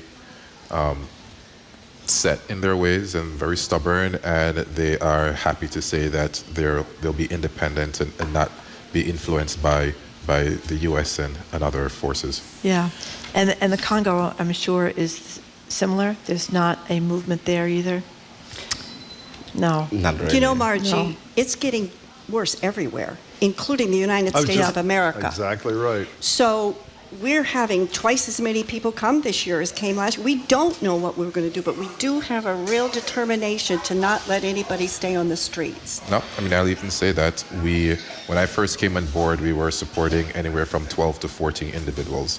Last fall, we were up to 40. And so as the need grows and as more and more people come to us in need of support, and as more and more people support us financially, we continue to grow the program. You know, I said Marjorie's going to give the website at the end, but just so people have time, let me give it now. Marjorie will give it again. It's lgbtasylum.org/gala. Again, September 30th. Even if you can't make it, you can make contribution. $10,000 maybe? You can do whatever you can. It's exactly. So I'm assuming, despite the fact that these are painful stories, even knowing you for just 10 minutes, Pastor, my guess is that the event itself is one of joy. Oh my gosh. Is it not? So give us a sense of what happens so if you show up at the DCU Center on the 30th. Dr. Timothy Johnson? Oh my goodness. He's a speaker. He's star. Huge. Are you coming? Well, I didn't even know about. Well, actually, how can I say no? After I'm going to do my best, and I'm going to do my best. Dr. Timothy Johnson will be speaking because he has become a great supporter for us, and he wants to tell people why to support. We have a minister who is black and gay who wants to say to all of you, if I made it up through the United States in difficult circumstances, you can become anything that you want to be. We have 2 asylum seekers that will tell their stories, and they are heartbreaking and inspirational. We will have an all-nations chorale singing, and it will knock you out. Asylum seekers from years ago and now, and singing 2 powerful songs with the most joy you can imagine on their faces. Did you pat Jules on the back because Jules is going to be one of the choir? He's doing a solo. Oh, is that true? Yeah. Oh my God! You want to give us a little taste of it right now? Of course, I can. You do? Yes. Fabulous. All my life you have been faithful. All my life you have been so good. You have to come to the gala. Oh, that was very good. That was very good. Jules. That was fabulous. With all they've gone through, they're singing about God's faithfulness. Did we hear, when we were talking to our coworkers helping to prepare us for the 3 of you coming, is there somebody else here, I'm told, who you didn't want to join us, but you wanted to describe, Pastor? Is that true? She is a lesbian doctor from Uganda who stayed undercover as much as she could because she knew she was parents trying to force her into marriage, which is constantly happening. 2 gay men who were brutally beaten and burned came into the ER where she was the doctor. Everybody... In Uganda? In Uganda. Okay. Everybody made fun of them, kicked them, and told them they're demons. She decided she had to help them. And she is now, because she helped 2 gay men, she lost her job, she was forced to run, and she had to get out of the Uganda or they would kill her. And so she arrived Friday. So amazing human being, just an amazing human being. We're thrilled to have you here. Thank you so much for joining us. You know, Thank you. I just want to both of you, Al and Jules, before you go, you've left your families, friends. That's not easy. I mean, you can't go back and visit, you don't think? No, we won't be able to. As a matter of fact, my dad passed last fall, and I was not able to be there in that moment. And it's a tough decision that asylum seekers make when coming here and going through that process, knowing that things can happen back home, and as much as you might want to return, you're not able to do that. And so when folks say that asylum seekers are coming for various reasons, the only reason is to find safety. Yeah. And at the end of the day, that's what's most paramount. That's the most important thing that's driving folks to be here. Jules, how hard is it, following up on Marjorie said, to leave family behind? I mean, they call it cultural shock or something like that. I can't be with my family. I can't be with my friends. I can't be with my organization, and I've been through a lot of depression. But thanks to Pastor Judy,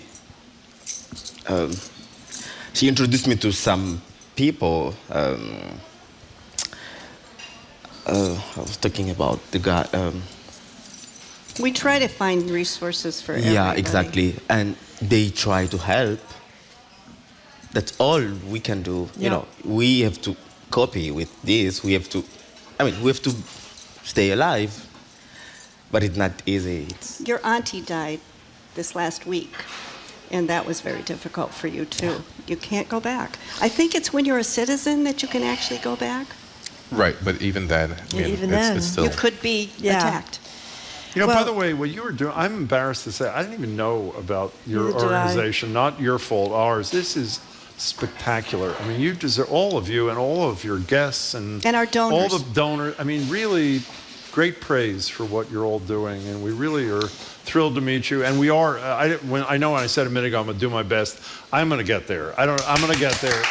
No, I mean, it's not that big a deal. It is not that big a deal. But you're doing wonderful things, and we're thrilled to meet all of you, and lots of luck with your work and your lives. It's great to see you. So tell us, Pastor Judy, we know about if you book to go, and for more information, to book tickets, go to lgbtasylum.org/gala.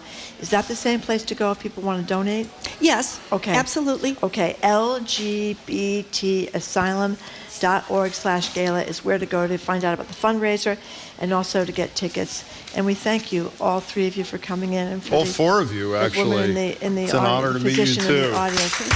Thank you. We've been speaking with Pastor Judy Hamlin, Al Green, and Jules Boris from the LGBT Asylum Task Force up in Worcester. The big fundraising gala, again, is on September 30th.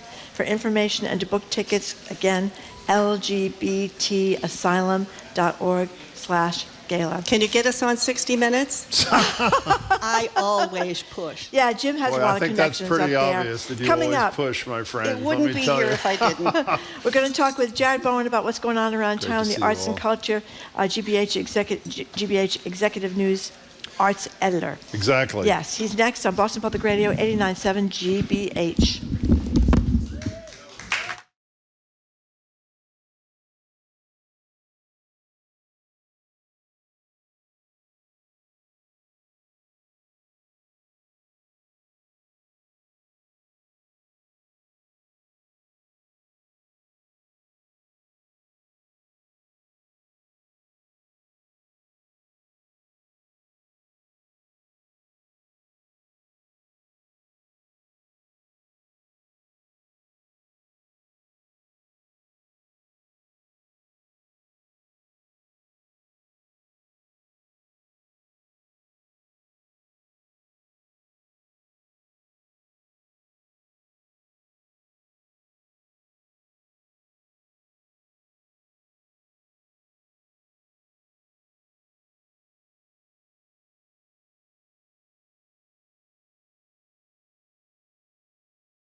Welcome back to Welcome back to Boston Public Radio. Jim Browdy, Mardregan, live at the library, streaming at youtube.com/GBH News, facebook.com/GBH News. We're joined now by GBH News Executive Arts Editor. That'd be Jared Bowen. Hello, Jared. It's nice to see you. It's great to be with both of you.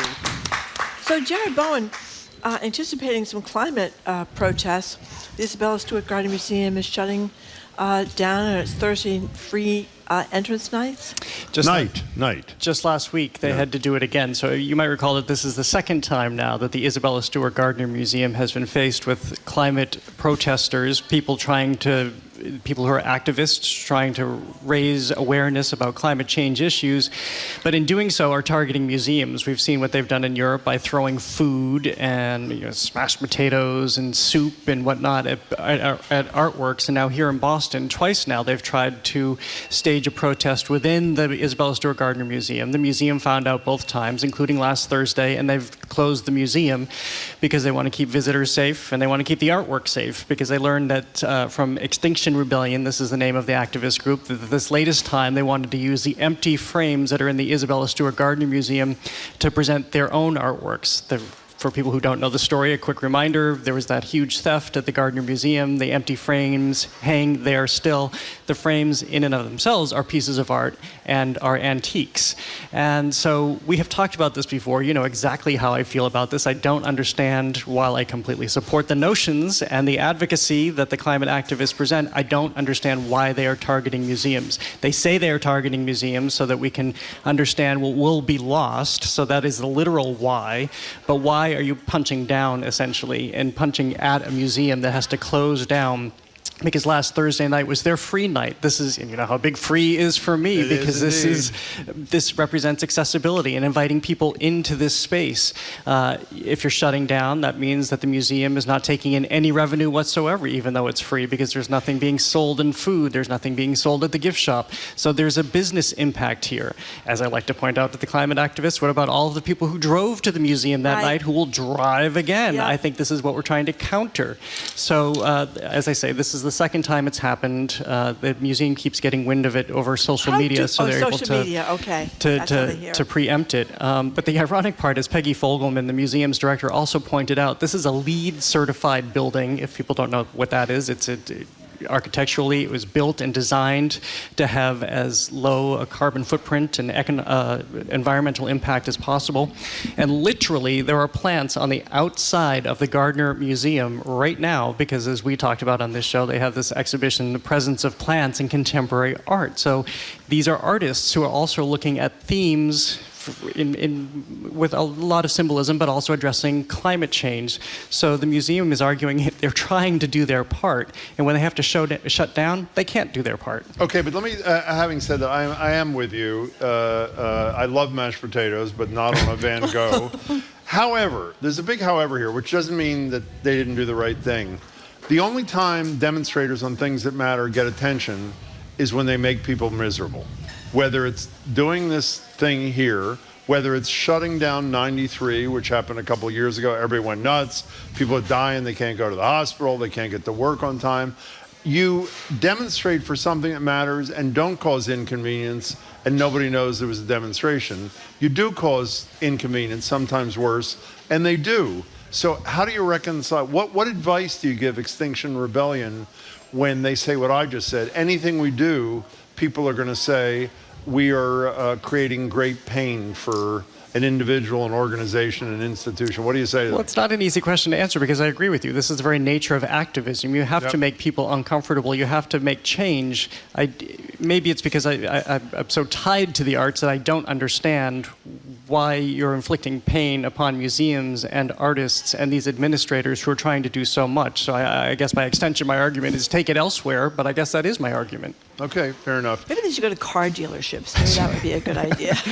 Maybe they should go to Tesla dealerships after what happened to my car. That's actually. right. What happened to your car? I don't know this. It died, had to be towed twice yesterday. It's got to be towed this afternoon. It's an American tragedy. It is, by the way, it is an American tragedy. Does this mean that my former #1 parking spot is available? Well, it will be for a few days, unfortunately. So Jim does have the #1 parking space in the garage, and also by over the way, there. I didn't take it away from anybody. It was vacant, and I park in that spot. So there you go. So Joe Spaulding. He doesn't like it when somebody else parks in the spot. Let's be clear. No, nobody parks in the spot except Jared occasionally, I should say, and I do not like that. That is correct. Okay. Sometimes I forget. Joe Spaulding. Last time I think I saw Joe was when Ernie Bach decided to give a ton of money so that it would become the Bach. What's the formal name? The Bach Center for the Arts. Yeah, Bach Center for the Arts. It's still the Bach Center for the Arts, and Joe Spaulding has been around, 4 decades? Yeah. And a pretty major fixture in the arts community here. Just said a couple of days ago he's calling it quits. What's the legacy of, first of all, what's he going to do? He's not 100. And 2, what's Spaulding's legacy? Yeah, knowing Joe Spaulding, as I've come to know him over the years, he's definitely not calling it quits, and he's already said he'll stay on as a consultant for the Bach Center. Basically, he is the man who came to town, and with this background background in music. I just learned this morning that he was a folk singer at one point. Did you I didn't know that. Did you know that? No, I He's did not. steeped in music. He worked for a division of RCA, so music has always been part of who he is. And then he moved into venues, and then in 1986, he was tasked with taking over what's now known as the Bach Center, formerly the Wang Center, when he took it over, which is the Wang Theater, and across the street, the Schubert Theater. And this is a time in which those buildings were really in disrepair. He led the restoration efforts for the Wang Theater, which if you've been inside that theater, It's gorgeous. You don't even have to go inside the theater. There are any number of films which have been shot in there because it is so beautiful, so it can represent any sort of grand, opulent What affair. film? What film? I remember Pink Panther shot there with Steve Martin. It did? I didn't know. Wow, that's pretty good. It frequently pops up now that so many films are being shot here in Boston. And so he slowly built back these theaters, including the renovation of the Schubert as well to some measure, and started bringing in touring shows. Remember, I thought this was so fascinating. He once explained to me how they had an early piece of Annie when that came back. And so now whenever Annie tours the country or it plays anywhere, they get some of those initial producer royalties. So that comes back into the company too, just so that they can do this programming. So they brought the big shows like Annie and Rent and others. And then over the last few years, he's really focused more on music and one-off events, but also through an incredible team that he's had. They've done a lot of education. There was an effort at one point to basically create Restaurant Week, but Art Week in Boston. So they slowly morphed too, so that they could become so much more of the community. You know, I don't want to take anything away from Joe Spaulding's retirement, but one of my favorite scenes in any movie ever, speaking of Pink Panther, is you remember when Inspector Poirot, Steve Martin, is trying to learn how to say, not Inspector, what's his character? It is, I want a hamburger. Do you remember this? Is that not from Pink Inspector Panther? Clouseau, yeah. Inspector Clouseau, I'm sorry. Can we pull that up, Aiden? Is that possible? Lift my spirits if you can get that. That's very I may good. have the wrong character, but it is a very funny bit. I remember that. It So he could be sounds like Inspector an Clouseau. American. Pink Panther is Inspector Clouseau, right? Yeah, I think so. So who's going to take over? What's his name? Played him years Oh, that's ago. right. He did. Yeah. Who's taking over for him? Well, they'll conduct. They've already said they'll be conducting a national search. He has a huge presence in town for what he has done and for the longevity, right up until the last moment, because he's also created the Folk America Roots Hall of Fame, which is this gallery exhibition space, I believe, on the second and third levels at the Wang Theater, and it's a very impressive museum quality exhibition looking at the history of American folk music, both in Boston and around the country. In fact, they have an upcoming Bruce Springsteen photography show that's happening. But he tapped the best people to do this, people with great museum pedigree and music pedigree to create this. So it's ever evolving. You know, let me just take a minute, if I may, to say, you know, Ernie Bach takes a lot of crap, which he should, for being an early Trump fundraiser and that sort of thing. He is a major funder of this deal. Yes, he is. He's a major funder of getting instruments into public schools where they, through his foundation, where, you know, as we know, a lot of public schools cutting the arts, don't have money for equipment, involved with GBH. He does a lot of wonderful things, I should say. And I love his things he does on our station, on GBH. He plays guitar and does a little thing and talks about how he plays with his children and all that kind of stuff. It's great. In any case, let me tell you something. This is a coincidence, like unbelievable. Are you going to talk about the Van Gogh thing? Yeah, I'm going to say to Marjorie, I've said to her for years that if I ever recovered any of the paintings, for example, from the Isabella Stewart Gardner, or, for example, a Van Gogh, I'm sure that's going to happen. how would I return it? In an IKEA bag. That's what I would do. Bubble wrap. And that's exactly what they did, right? What happened here? Well, hold on. I love the fact that this guy's called the Indiana Jones of stolen art detectives, too. But tell the story. It's great. So early on in the pandemic, March 2020, there was a special Van Gogh, there was a special exhibition, and this museum in Europe had borrowed the Parsonage Garden at, I think it's Noonan in Spring, something like that. It's a Van Gogh painting. Dutch painting. But this is an early piece that he did when he was really experimenting with landscapes, and he was reflecting on his childhood and his parents' property and where he was growing up. So it was a very poignant piece because it's not very Van Gogh as we know him from his later career. Not at all. Very muted tones. Yeah. And somebody smashed their way into the museum and walked off with that painting, and it disappeared for several years until recently. But Arthur Brand has been on the case, and he's a longtime art investigator. He's the Indiana Jones guy, right? He's the Indiana Jones guy, as he's been proclaimed. who's recovered some 200 stolen artworks because people now know who he is, and they know that he is somebody that if you want to return a work, you work through him, he'll get it back. And these are all sensitive matters because obviously if you have anything to do with a stolen artwork, you don't want to land in prison, so he'll help negotiate those deals. But he's also been the one tracking it down, as he did in this case when he saw one image that somebody had taken of the painting. It was like a hostage video, a hostage picture of the painting next to a copy of the New York Times, next to a copy of an art thief biography, so that people would know that it was still existing. And so ultimately, the person who took this painting did it on behalf of a Dutch shipping person who wanted it for leverage to reduce some of the charges he had, which belies this whole theory that people often have that these paintings are stolen so that a Dr. No type character can have it in their Caribbean lair in the basement and smoke cigars and look at it. It's usually not that. It's usually to get a reduced sentence or for something like that. And so the person who stole it went to prison. They found that person. The painting was still missing. And then somebody, this tipster, contacted the Indiana Jones man, and they returned it in an IKEA bag, wrapped in bubble wrap, and a somewhat blood-soaked pillowcase. They said that it's mostly okay. It needs some minor restoration. It's got some scratches, but they can take care of it. Does this guy make a ton of dough? Is the middle person here? I mean, he's doing a great thing. I'm not begrudging him, but I assume he. That's a good question. I don't know. I didn't come across that because so often you see that there are multi-million-dollar rewards, especially as in the Gardner case. If you know where those Gardner paintings are, there's millions of dollars waiting for you. By the way, but I don't know about him. What is the latest thinking on where those Gardner Museum paintings are? Well, the latest is what the FBI told us a number of years ago, that they knew who did it. Didn't Anthony Amori tell us all he knows who did it? Who's the head of security and ran for auditor? Hasn't he said he knows who did it? He knows who did it, but I don't think they will say who did it. They won't. I know they won't. Yeah, Don't they think it's won't share the identity. mob connected to also in the reduce the sentence kind of thing, Exactly. right? It's usually to get somebody out of jail. I have this and I can give it. But if it doesn't work right away, then you're stuck with these works of art, and then it's a hot property, and then really there's nothing you can do with it because nobody wants to touch it. You really can't unload it. They don't have access to the Dr. Knows. Not that anybody really wants to do that anyway. So then you're stuck with these paintings, which seems to have been the case with this Van Gogh painting.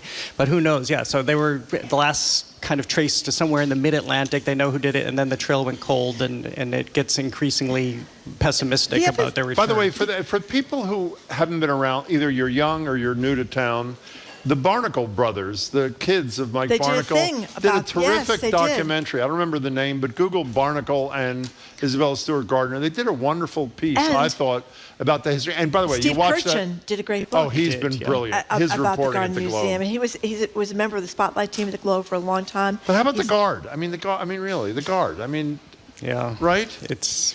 Okay. Somebody was at that door, the security door, the night before. They had them on camera, and yeah. You know what I want to know, though? It seems to me in 2020, if you're going to break into a museum and steal a Van Gogh, why would you go in with a sledgehammer? Why not? Because it seems that would set off all the alarms, and it would. I mean, it worked pretty well, don't you think? Well, no, they got caught. They went. That's a good point. But this also, we all have these conceptions, and I had them too until I started learning a lot more about these this. Cat thieves in the middle of the night. That it's Tom Cruise, that kind of movie. You're coming in through the ceiling and you're dancing through the lasers to get the piece of art. It doesn't really happen that way. They're not that sophisticated. They're criminals at the end. They're low-rent criminals at the end of the day. So this is why they're smashing their way into a museum. Some are a little more sophisticated, but by and large, this is who you're dealing with in terms of art thieves. Okay, so here's our opportunity. We have sound. Thank you, Aiden. Of Steve Martin in the Pink Panther trying to practice his pronunciation so he sounds American of hamburger. Here he is as Inspector Clouseau trying to do that. Here it is. Thank you. I would like to buy a hamburger. I would like to buy a hamburger. I would like to buy a hamburger. I would like to buy a hamburger. I would like to buy a hamburger. I would like to buy a hamburger. Okay. Okay, I'm so glad everyone else is laughing. I was nervous that people would. It is really funny. I think only 2 people were laughing, actually. It goes on a lot longer than that. It's a really great scene. Why did we cut it off? Because the show's like over at 2 o'clock, so we figured there's only so much we could do. Okay, Jared Bowen, tell us about Half God of Rainfall. So this is a play at the. It's a relatively new play being presented right now at the American Repertory Theater through September 24th. And it started as an epic poem, and now it's been translated onto the stage through a theatrical translation as an epic poem. But it's written by the Nigerian poet Inua Elums. And his own experience was growing up in Nigeria, then moving to England, and then later Ireland. I think he was about 12 when he moved to Europe. And being an outsider and being looked at as an outsider, one of his gifts he found was his ability to play basketball, which he was able to do and kind of became a star for a while in his adolescent life until he had a medical condition that forced him off the court. So that was kind of the backdrop to him creating the Half God of Rainfall, which is a story of Demi, who is half Greek god, half Nigerian mortal. And to tell this story, he combines Yoruba myth, spiritual myths of West Africa, and Greek mythology. And so the playwright here plumbs what Greek mythology really represents today, because I think if a lot of us think when we were taught, if you were taught Greek mythology in grade school or middle school, you have the gods, they do their thing, there are clashes, and then you kind of leave that. But today we look at Zeus, for instance, quite differently, and this is depicted in this play. Zeus was a rapist. He found women, he preyed on them, he took them because that was his power. So in this play, we find that Demi is the son of a woman who was raped by Zeus. And he has to reconcile that, but also the strength of his mother is depicted here. But also because he begins to rise up, Demi does, as a basketball player in the NBA, and then in the Olympics, Zeus becomes angry. So there's a clash between Demi and Zeus. So it works in all of these classic myths, but with a modern day sensibility, and then also kind of in a funnier moment, I would argue, works in some of the myths of today's sports, name-checking Kevin McHale and Dennis Rodman and Michael Jordan, because they become mythical figures in our society too. Would this be too deep for the likes of me? I mean, I read the review and then I listened to you, and it sounds really interesting. I worry that would I get this? Sitting there? Well, if you didn't explain it to me, would I get it? It doesn't seem that hard. Oh, okay, fine. Yeah. Well, it doesn't really seem that difficult. Well, that's not exactly the nicest thing to say to me. You might want to spend a little less time unwrapping your tuna fish sandwich as you're watching to get it. People don't know what Jared's talking about is you can't go to a play or anything with Jared and eat a damn thing, even if you're hungry. Yeah. What's a disease you have again? What's a disease? It's misophonia. Misophonia. Or the sound of chewing. We have a lot of listeners that are like that, because whenever I'm chewing, if I don't finish before the show goes back or you don't, well, we get a lot because the of microphone complaints. accentuates it, I know. kind of thing. I really try hard not to do Jared, that. it's really Sometimes embarrassing I get with Jared. so hungry. There's nothing you I'm can very do. accommodating, I feel like, with it. Okay, and what's going on at the Huntington? Prayer for the French Republic. Yeah, this is a fabulous new play playing through October 8th at the Huntington. This is your chance to see it now before it's presented starting in December with a formal opening on Broadway in January. But this is a play by Joshua Harmon, and it is looking at... It starts in 2016 in Paris, and we have a couple with their adult children. They've lived in this Paris apartment for generations. It's been inherited by Marcel, the woman in the family. Marcel is an Ashkenazi Jew whose family has lived in France for centuries. Her husband's name is Charles. He's a Sephardic Jew whose family moved from Algeria when they had to flee in the 1960s. And they're living in Paris in this time where this is their home. The backdrop to this story is that France has the highest population of Jews in Europe, where this is home, until one day their son Daniel comes home and he's been attacked for his Jewish identity. And suddenly the family is rattled. Because this is also 2016, this is when we've seen the rise of Donald Trump in America. This is portrayed through an American cousin who arrives to stay with the family. This is when they're eyeing Marie Le Pen in France and whether or not she'll succeed in her race for the presidency. And Charles comes home one day and announces that he wants to move to Israel, because this has also been happening in France, where thousands of Jews have left France because of the climate and because of the abuse and because of the murders. We've seen this happen in this country, just as we've seen happen in France, the attacks in the kosher supermarket and schools, and a doctor who was literally thrown out of her own home who is Jewish. And so this is, in this It's a 3-hour play that is very 3 hours, wow. but not, I would argue, not a moment wasted. It is very resonant. It is very absorbing. Joshua Harmon, this is to some degree his own family, having a French family, being Jewish, but he took it upon himself to go investigate how French Jews feel about their existence today. And so he brings all of these different viewpoints. Some don't think there is an issue. Some think there is no reason to leave Paris. Some think that there is every reason to leave Paris. And we see this unfold. We've known him from other pieces where he's extremely funny. There are extremely funny moments in this piece too, but there is an incredible level of discourse. And I think this is why theater becomes so eternal, because it takes these great, great themes in our world and that we see happening and unfolding and puts them in this tiny little environment of a family structure and in their home. I think I'd understand this one, actually. I do. I think I'd be fine. Now, well, I don't know if it's still true, but not that long ago, and right around this time, 2016, 2017, because I had been visit one of my kids there, you would see military people with machine guns outside Jewish schools, Jewish synagogues.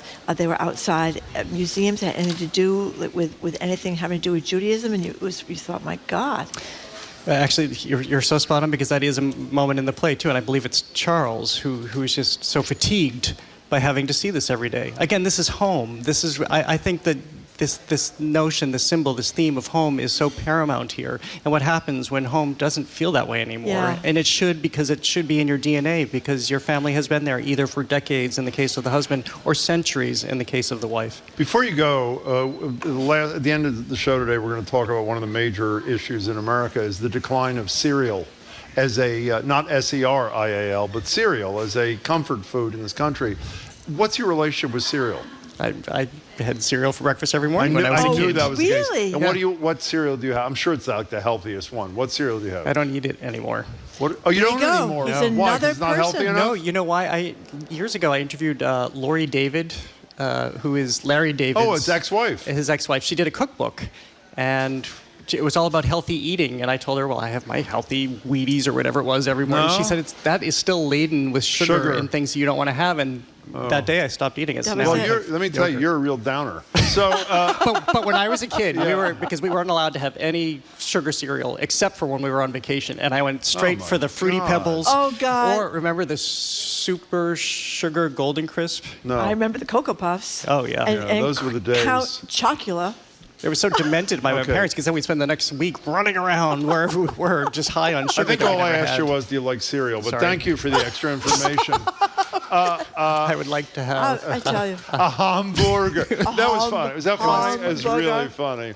Okay. Okay, nice to see you, Jared Thank Bowen. you very much, Jared Bowen. We're speaking with GBH News Executive Arts Editor Jared Bowen. Thank you very much, Jared Bowen.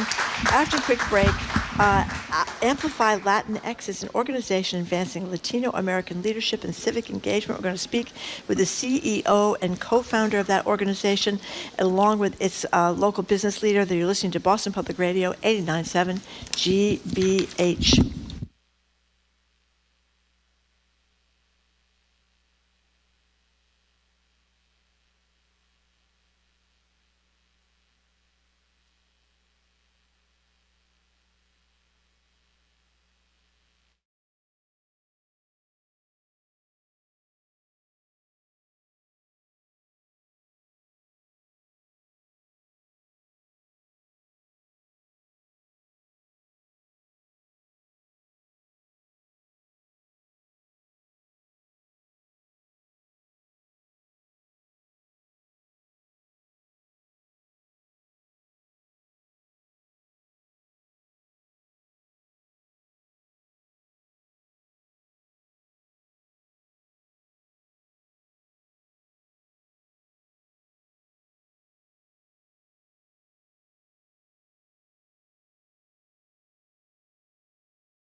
Welcome back to Boston Public Radio, live at the Boston Public Library, streaming at youtube.com/GBH News, facebook.com/GBH News. The governor will join us at the library for an hour on September 26th. The Attorney General will join us at the library for an hour on October 6th. By the way, the Globe is breaking a story. Shannon O'Brien, who used to be a regular guest on our show in between her jobs, has been suspended. She was most recently on as the head of the Cannabis Control Commission, suspended by Deb Goldberg, who's the state treasurer. She declined to address, Goldberg did, why O'Brien was removed from her position or how long the suspension could last. We are inviting suspended commissioner, chair of the Cannabis Control Commission, to join us next week. So we hope we will be able to bring you what's really going on. We're going to bring you right now. Today is the first day of Hispanic American Heritage Month. In that spirit, here with us is Amplify Latinx. It's a nonpartisan, woman-run nonprofit advancing Latino American leadership representation, economic prosperity, civic engagement. Last night, right here at the BPL, they hosted the inaugural ALX 100 Award reception to celebrate 100 leaders from across the Commonwealth. Joining us now is Amplify Latinx President and CEO and co-founder, Aneta Roman. Aneta, it's great to have you here. Congratulations on your dinner. And Ruben Sadie, who's one of the ALX 100 honorees. He's the CEO of something called Delivered Inc., a relatively new cannabis, speaking of cannabis home delivery company. Ruben and Aneta, it's great to have you both here. Thanks so much for joining us. Yeah, thank you very much for coming in. So we should say Marcela Garcia is one of the honorees. She's a columnist for the Globe, and she comes and talks to us all the time. We're always thrilled to talk to her. So tell us. We've actually had a ton of Yvonne Espinosa Madrigal, John Santiago, Dan Rivero, Andy Vargas. A ton of your honorees have been kind enough to join us, and you made good choices. Yeah, I mean, there's a lot of great people in here. Great. Carmen Ortiz, former U.S. attorney, and a lot of people that have gone into politics and stuff like that. So it's a great list of people. But elaborate on what Jim said. What went on last night? Of course. Well, thank you for having us. Sure. Pleasure. We were right here last night celebrating the talent of Massachusetts, Latino talent, because it's the best way to kick off Hispanic Heritage Month. And we basically want to make sure that we're showcasing the talent that we have, because a lot of times the narrative of the Latino story is not always so positive. So we want to make sure that we're highlighting the contributions and the advancement of the Latino community and everything the Latino community does to contribute to the economy of our nation. We're going to talk to one of the honorees in about 30 seconds, but you're holding a copy of the Globe magazine. Why are you holding that? Well, because the Globe is our media partner who actually is publishing this magazine this Sunday. This is an advanced edition that we had for the honorees last night, and there's an ad in the back with our work, so it explains everything we do, because our honorees are featured here. And I mean, and there's just many beautiful stories of Latinos in Massachusetts in here, and it's worthy reading it. Ruben, why'd you make the list? Well, thank you for. Well, he was nominated. Yeah, someone was kind enough to nominate me for the work that I'm doing out in the cannabis space, and I'm very grateful and appreciate the work that Anita is doing, and appreciate you guys for having us out here. We're thrilled to have you. Yeah, no, it was a real honor. The event last night was something else. I've never really experienced something like that. Just a room full of Latinos and Hispanic culture just coming together to celebrate all of us and the achievement that we're working on and doing on a daily basis. So, well, forget humility. Explain to us what you've done. Yeah, we want to hear about your caused you to make the top 100. Really. I think you've got a brilliant idea. Then we'll have Aneta amplify it in a minute. You go first. Go ahead. So I run a company called Delivered Inc. We are one of the first cannabis home delivery services that are operating here in Massachusetts and throughout the United States. It's a fairly new subsector of the cannabis industry, which itself is fairly new overall. So pretty exciting things that we're doing. We're literally, I think, the 9th one to open up in the state. So not many of us beforehand. And Ruben, talk about why delivery matters. Delivery matters because of accessibility, right? So me, myself being Hispanic, Latino, there's a lot of us that don't necessarily have access to cars, to opportunities that can get you transportation, and even getting to public transportation is a bit of a challenge. You know, from where I come from in Fitchburg, We have the Mark Bus, which is an amazing system. The city really does an incredible job of trying their hardest. But at the end of the day, it goes by once an hour, you know, like 8 to 5, something like that. And that leaves an unbelievable amount of time where people just don't have access to a lot of the things that they want in life. And that's where things like Amazon and Grubhub and Uber Eats does an amazing job filling that void. And unfortunately, there wasn't really anything addressing that in the cannabis space. Up until 2-ish years ago was when the Cannabis Control Commission came out with its new license type. And when it came out... The social equity thing we're talking about, right, too? Yes. But combined. Yeah, because the home delivery licenses are exclusive to the social equity participant. Explain what a social equity participant is. What do you do to...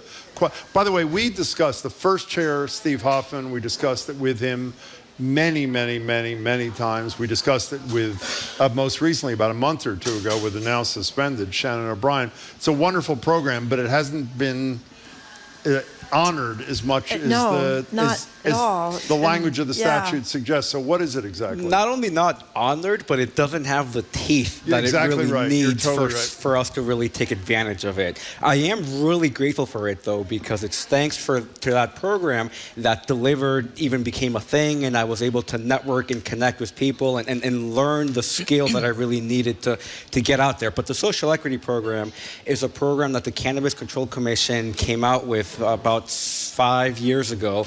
It's supposed to give people that were disproportionately impacted by the war on drugs somewhat of a level footing with the big corporations that have millions of dollars and have no issue getting into the cannabis space. Yeah, I think that was a way to get people that may not have been keen on legalizing marijuana to say, hey, people went to jail, people had their lives upended. I think that was a motivation for a lot of people to vote for that. And unfortunately, it feels exactly like that, like a talking point. That there's really, it sounds really cool and all and when you hear about it, but the implementation side of things, very slow. Very slow. Very slow. And you know, kudos to the state legislation for coming out with the Social Equity Trust Fund, but even that was approved, over a year ago.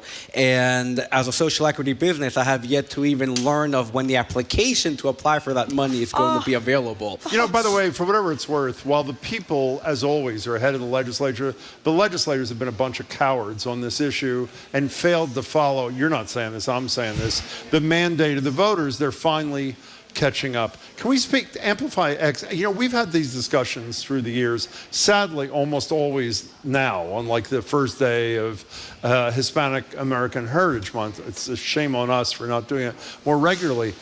In Boston, the population growth in the last 20 years, 98 or 99% of the growth in the city. Yes. That's not a misprint. 98 to 99% Latino population. 20% of the population in Boston. We spoke to a wonderful band members before, Clave and Blues, who talked about how hard it is to find venues for Latino musicians to play in this town. The bottom line is the power and positions of Latinos in this community don't nearly match their numbers and contributions in our community. Why the disconnect, Anita? Well, you know, that's an excellent question, Jim. And the reality is that that's why we exist, right? Because we are advancing a new era of Latino prosperity, and we focus on economic prosperity.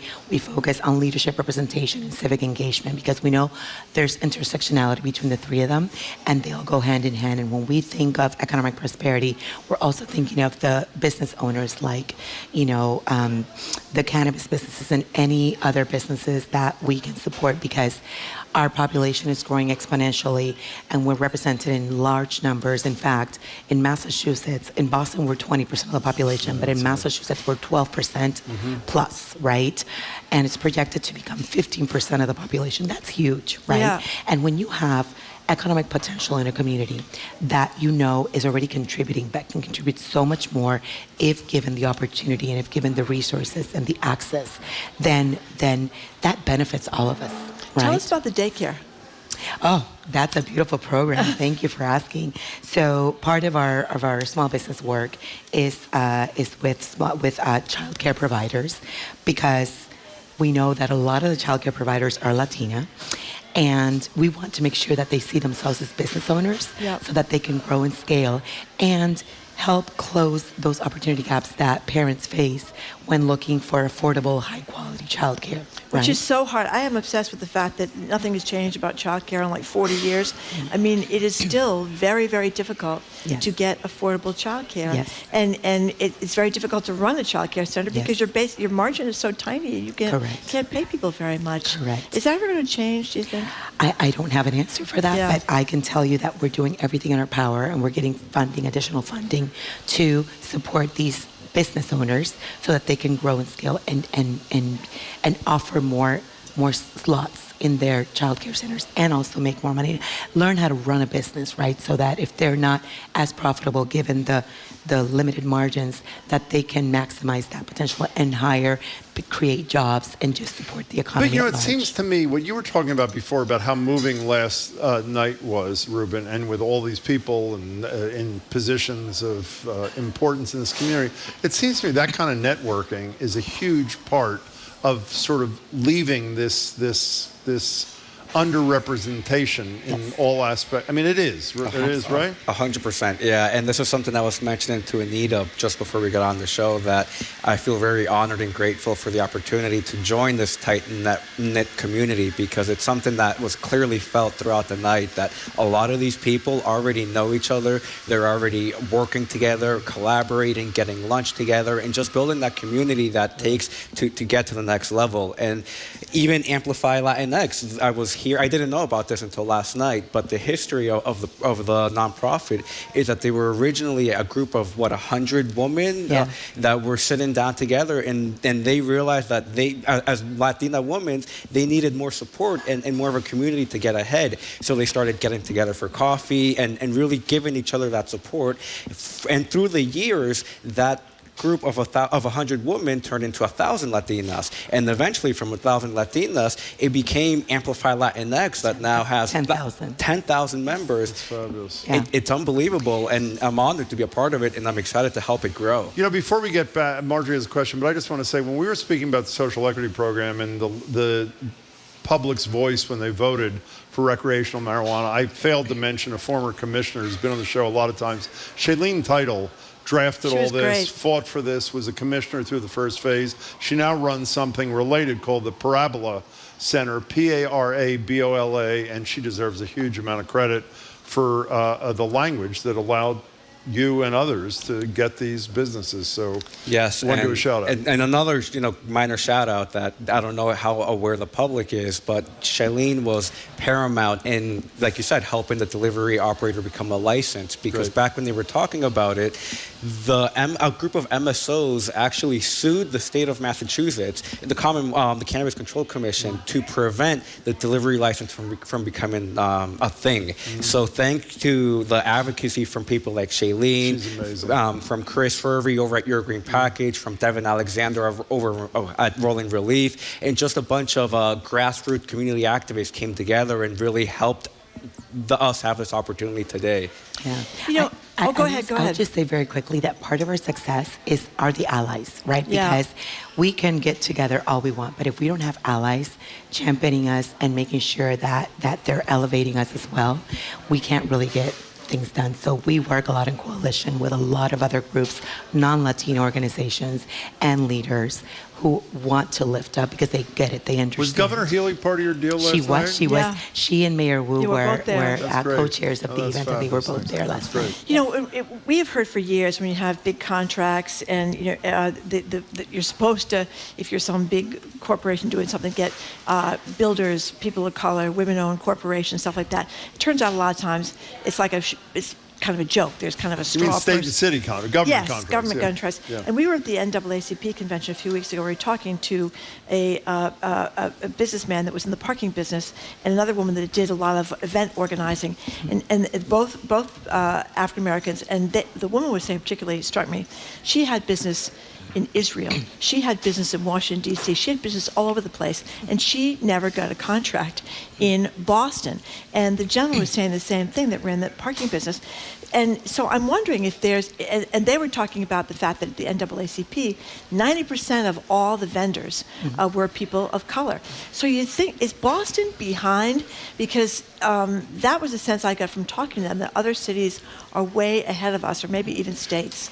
Well, we're actually working with the mayor and with the governor on that because we want to make sure that Black and brown companies get opportunities because the contracting is very small. Yes. And so we actually just met with the governor, and she's very open to finding solutions to that. We've met with the mayor, and she's also open. So I feel like we're making some headway, and it's just a matter of executing, right? Because one thing is the intention, another thing is when we really execute the plans that we have. So that is in the works. So that's the good news. Ruben, you operate in Clinton, right? Correct. Is it just Clinton or surrounding? Central Massachusetts. Central Mass. So how do people find you if they're interested in Central Massachusetts in cannabis delivery? What's your website, or what do you do? Yeah, you head to thedeliveredinc.com and you head to shop now. You click shop now and you see our full menu there. We deliver to Worcester, Shrewsbury, Hudson, Marlborough, Clinton, West Boylston, Berlin, Leominster, and Fitchburg. Wow. Are you some big soccer or something or other too? What are you?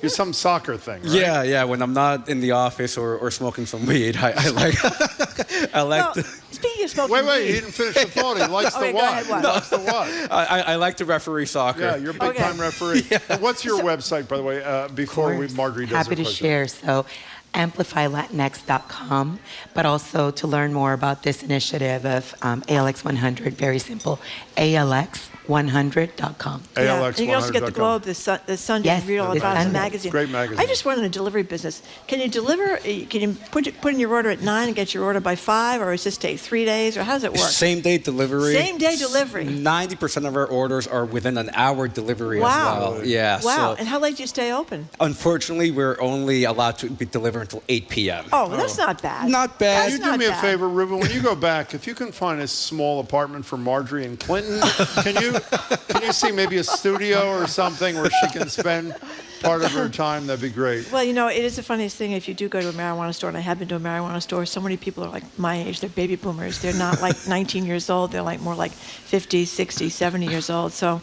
there's a whole range of people that are interested in marijuana, Jim. Congratulations on your work, Anita, and congratulations on you and the other 99 honorees last night. This is great, and good luck in the future. Stay in touch with us, and we're going to do this again before next year's Hispanic Heritage Month in America. Beautiful. We promise you.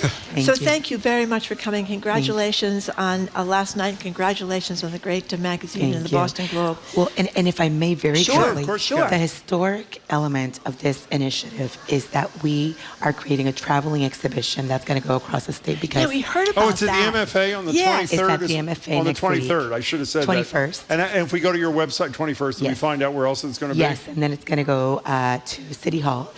And then we're taking it to Springfield, and we're taking it to every city. Fabulous. And what well, will not we every see? city in town, but every city in town that signs up to. And what will we see when we go? So we have the 100 banners. Yep. They're 14-foot banners. They're huge. Oh, geez. 14-foot banners of the honor of each honoree. And so the idea is to inspire the next generation of leaders, right? Because we're doing this for the future. Okay, so we can see 14 feet of Reuben. Yes, you will see 14 feet of Reuben. Okay. And I'm holding a pot bag. That's right, holding a pot bag. Okay, very good. Thank you so much for coming in. We've been speaking with Anita Roman. She's CEO of Amplify Latinx, who's traveling. The traveling exhibition of Latino leaders kicks off Hispanic Heritage Month, as we just said, at the MFA on September 21st. And Reuben Sadie, one of those leaders, and CEO of Delivered Inc. Congratulations to both of you, and thank you for coming Thanks in. for having us. Coming up, we have a good segue actually on Boston Public Radio. do? Yeah, cereal.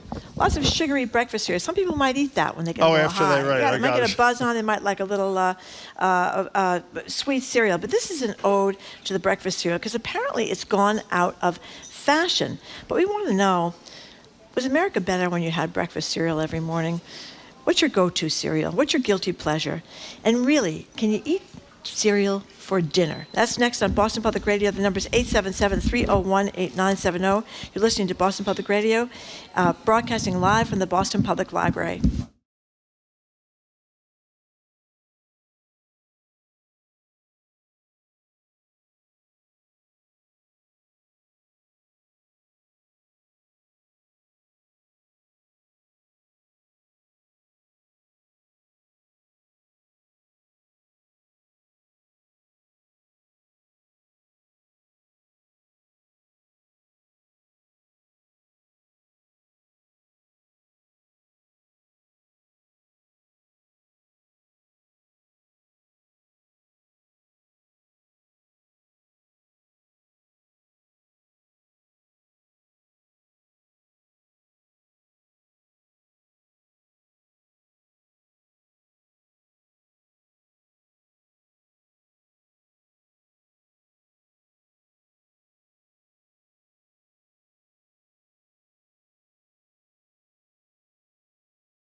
Welcome back to Boston Public Radio. We're live at the library, streaming at youtube.com/GBH News, facebook.com/GBH News. We're ending the show talking about a favorite comfort food. That would be cereal. A new piece in the Wall Street Journal claims breakfast cereal is in a, quote, long-term decline. We want to know if it's in a long-term decline for you or if you're still buying your chocolate frosted sugar bombs by the truckload. 877-301-8970. Maybe the more important question, if we lose our relationship with cereal, what's the come of those beloved Saturday morning cartoons? That's right. Let's get Mikey. Yeah. He won't need it. He hates everything. He likes it. Hey, Mikey. When you bring life home, don't tell the kids it's one of those nutritional cereals you've been trying to get them to eat. You're the only one who has to know. Kellogg's Frosted Flakes are the frosted sweet part of a complete breakfast. Frosted Flakes, more than good. They're great. Odd tricks is raspberry red, lemon yellow, orange. Well, that was the worst 40 seconds of my life right there. In any case, it's cereal hour here on Boston Public Radio. Have you lost that lovin' feeling with cereal, as the Wall Street Journal suggests? Do you still enjoy a big bowl? And what's your favorite? We're going to tell you. We actually found this morning some survey. I don't know where it's from. Oh, Food and Wine magazine. Not only what the biggest cereals are in America, but what the most eaten cereal is in every single state in America. Our number is 877-301-8970. You know what's interesting? What? The two most popular cereals in America, I would argue, number one is the cereal with the least taste, which is Rice Krispies. You put a lot of sugar on it, Absolutely, Jim. exactly. It tastes great. And number two is Cheerios, which is no surprise. My favorite cereal as an adult, since you asked, Marjorie. I didn't ask. All Bran is number 17. All Bran. Oh, Excuse my me? God. Thank you. And my favorite cereal as a kid, Raisin Bran, is number 28. 877-301-8970. You must be, you're a cereal eating kind of gal. Well, I love Grape Nuts. I've always loved Grape Nuts. But when I was a kid, I ate Rice Krispies all the time. My kids like Cheerios Really? and Honey Nut Cheerios. Yeah. I mean, you weren't supposed to give them like Count Chocula or Cocoa Pebbles or things like that. Because which are there's all so full much sugar. Yeah, all full of sugar. But, you know, cereal is a very easy breakfast to give the kids before they go out. And if you ever had a breakfast at school, you know that cereal, until recently, was the big thing. And sometimes they give the kids like heavy-duty sugar cereals, which I kind of thought was a bad idea. But you don't even know. Frosted Flakes, No, Captain Crunch. I was just going to say, you know, something like Frosted Mini Wheats are heavy sugar. Yep. The FDA came out with a list of unhealthy cereals. I'm not sure when this was. This is 2022, late 2022. You know what was near the top of the list? Special K. I know, And I was sort of under the impression, based on nothing, that was a healthy, low sugar kind of thing. But it appears these are all sugar bombs. But I have to say, I'm a big comfort food person. And wouldn't you think that when the world is such a mess and there's a greater desire to have comfort foods to calm you down, wouldn't you think the consumption of cereal would be going up rather than down? Well, Joe from Revere says one of the factors may be the cost. A small box of sugary cereal now costs more than a carton That's of a eggs. good point. That's expensive. But you know, I think it is a great comfort food, and I kind of liked, you know what I liked? Debating every year who's going to be in the Wheaties box, you know, which Olympic athlete was going to be in the Wheaties box. Then you have the Breakfast of Champions, right? You have the little Wheaties on the table. Who'd you debate that with? Who cares? Who'd you debate that with? When I was a kid, Like with you who? kind Your of best wonder, friend or something? Well, was Mary Lou Retton going to be on the box? She was, years wasn't ago? she? She was on the Gymnast. box, yeah. I mean, Olympic stars were on the box. If you're 80, you'll know who Mary Lou Retton was. Go ahead. Well, she's 70. Okay. 60. She was a big gymnast. She was a big star. She was a small gymnast, actually. Well, she was a small gymnast, Yeah, that's she right, but she was. was very powerful. So I Yeah. kind of liked, it was easy, you know, for parents to give the kids cereal in the morning. Do you eat but- cereal now? No. Well, why? Well, I eat Grape Nuts. You do? Yes, I do. Oh. Here's what you have to do with Grape Nuts. You have to put the milk in and let them get soggy. And then you put in a banana, and then you put in raisins. Sometimes you can put in cut up apples. And now we're talking. That's Jim. living. Let me ask you, Now before we we're get to the talking. calls, do you remember that not only was toilet paper in short supply, and then diapers, you remember what else was in short supply? Cereal. All Bran. Oh, And do you All Bran. remember what Someone listeners brought did? you. Not someone. Tons of someones brought me boxes of All Bran, half of which are still in the trunk of my car. I should say, of course, my car is broken down. Okay. So it really doesn't make a Well, difference. now that you're talking about so much about All Bran and Yeah, Raisin please. Bran, here's a lesser known cereal brand, Jim. What's that? It might be a good one for you to try if you What is haven't it called? already. It was made its debut in the late 1980s on Saturday Night Live. Haven't you heard? Fiber is really good for you. Well, there's fiber, and then there's high fiber. Try this. Golden Blow. Sounds delicious. Golden blowing you in the morning. Colon Blow and new Super Colon Blow. Warning, may cause abdominal distension. Consult a physician. That's pretty funny. Colon Blow. Well, I thought you might like it with the Raisin Bran and the All Bran. I got Jim. it. You know what's Okay. interesting? Before we get to the Coles, who posted this picture of this box here? So one of our coworkers there, Zoe did. Strong nostalgia for little cereal boxes. This is totally true. You could rip open and just pour the milk right in the box. There was something so norm-breaking and rebellious about it. You know what the problem was? Whenever you had those little boxes, I don't know if they still do this, you couldn't buy like 6 little boxes of your favorite cereal. You had to buy a combo. Yeah. And what do you do when 3 of the boxes you True. like and 6 of the boxes you don't? What do you do then? It was a big problem, Jim. It was a big problem. Terrible problem. Let's go to Gene in a car. You're first on the Serial Hour here on whatever this is, Boston Public Radio. Welcome. Hello. Hello. Hello. As a child of the 70s and 80s, Yeah. I had Raisin Bran or some Frosted Flakes every morning. My own kids, I'm feeding them eggs and bacon and toast and oatmeal because they get like 15 minutes to have lunch during the day. Yeah, that's a problem. And I got to make sure they're getting enough food. So schools don't offer long lunches, and that's why we got to give them some kind of high-protein breakfast. You know, high protein is back, and eggs are off the, they're going to kill you Endangered list, list right. in 2 seconds. Apparently, you can eat up to 7 eggs a week and not worry about it You too can? much.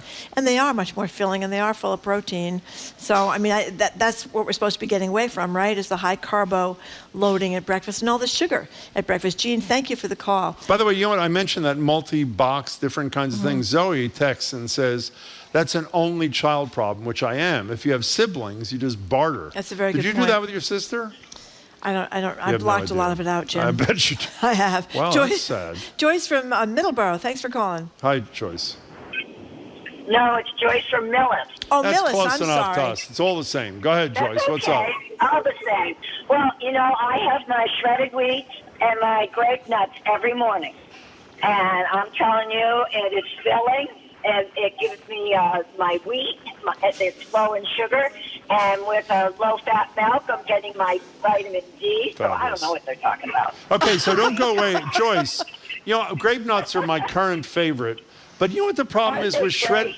Yeah, they're great, but with shredded wheat, don't you find you have to use like a knife and fork to cut the huge shredded wheats down to size if you don't buy the mini ones? You have to let them soak a while in the milk. Let it soak. Yeah. Soak. What you do is you pour the milk into the Pour the bowl milk, after yeah. you put your cereal in. Okay. You make your cup of coffee. Mm-hmm. By the time the cup of coffee's all set and done, Mm-hmm. your shredded wheat is melted enough that it's very easy to eat. That's right. And the grape nuts have softened enough. So you're getting a really nice crunch, but you're also getting that soft texture. So it kind of beats 2 worlds, you know? Joyce, are you in the car with a coyote? What is that noise in the background?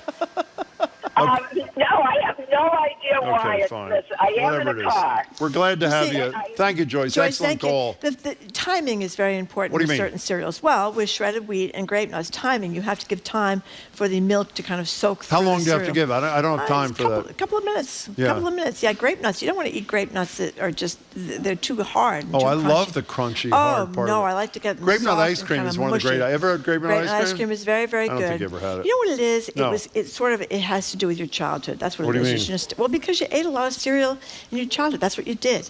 And I think if you had, some tragedy in high school or you had a bad breakup or something like that, Yeah. cereal was kind of a go-to thing to eat. You know what my right? mother would do? Again, I was the only child with a single mother. You She know would that, cut Jim. up slices of Hebrew national salami, put them in a bowl, add a little milk. You didn't have to wait till they got soft. It was just, what a incredibly comforting experience that was Okay. for me. And you know what else? Crunchy logs. What is that? Crunchy logs were a thing? Is that a real thing or is that a joke? Who knows? Okay, let's go to Joan in Providence. You're next on Boston Public Radio. What's up there, Joan? Hi. Hi. I have cereal once a week because I'm a cancer survivor of 10 years. So I watched my sugar. Yeah. I think Cheerios has 9 grams of sugar, Yeah. freeze-dried berries that come with it. Then I add cashews and milk. Ooh. Very healthy. Once a week. The cashews. Yeah. That is comfy. Well, Cheerios used to be the big go-to thing to give little kids, They too. don't have any taste. They're tasteless, Well, like I'd say it little was a round big pieces thing of cardboard. For babies. I mean, maybe they don't do it anymore because they have sugar in them. But Cheerios, Honey Nut Cheerios, something else altogether. I They're love them. bad. They have heavy sugar. They kind have of thing. heavy sugar, Joan, before you but go they're away, awfully good. even though it's a bad connection here, do you find there to be any taste in Cheerios? Well, I just started doing it. No, but I'm not one to throw things away. No, I'm in your grew boat. up in the stuff. One last question. Have you ever tried colon blow? Have you ever had that? Okay, that's a joke, sort of. Joan, thank you for the call. Saturday Night Live used to be really funny. It used to be very funny. Occasionally funny. But I think we should play Mikey one more time. I really like No, Mikey. that was I hated You thought that. it was horrible? It was 40 seconds of torture. You thought so? It was too long. I love Mikey. And too painful. Mikey. Yeah. Okay, that's enough. That's fine. Thank you. Okay, fine. Thank you. That was a great commercial. It wasn't great. Remember Mikey's little I don't. chubby face? No, Yeah, I don't. shoving the cereal in his mouth. No, I don't. Yeah, he was the youngest of all the brothers. He was? 877-301-8970. I have no idea who Eric he from was. Marblehead, thank you for calling. Hi, Eric. What's your story? You're welcome. I just had to join in on the Marjorie with grape nuts waxing lyrical thing. I thought it was really funny. And you're mentioning colon blows. I had to do a call out to the greatest ever skit I ever saw on Saturday Night Live. What? And that was, I know it's radio, so it's hard to picture, but they had one of those mock commercials they go into, and it's a guy with a beard and a flannel shirt sitting at a picnic table, and he's eating his grape nuts, and he's telling how awesome they taste. And then he proceeds to take a bite out of the picnic table and say how awesome that tastes. And then he proceeds, walks over to a pine tree, takes a bite out of that, and says how awesome that tastes. That's pretty good. Who was that? Who was doing it? I honestly can't remember. I forget. But anyway, a classic, and thank you guys for what you do. Have a great Eric, weekend. you're Thank a kind you. soul. Thank you. That's pretty Guess funny. what kind of cereal Gary in Brockton likes? What is it? Reese's Peanut Butter Puffs. Well, that's really good for you, by the way.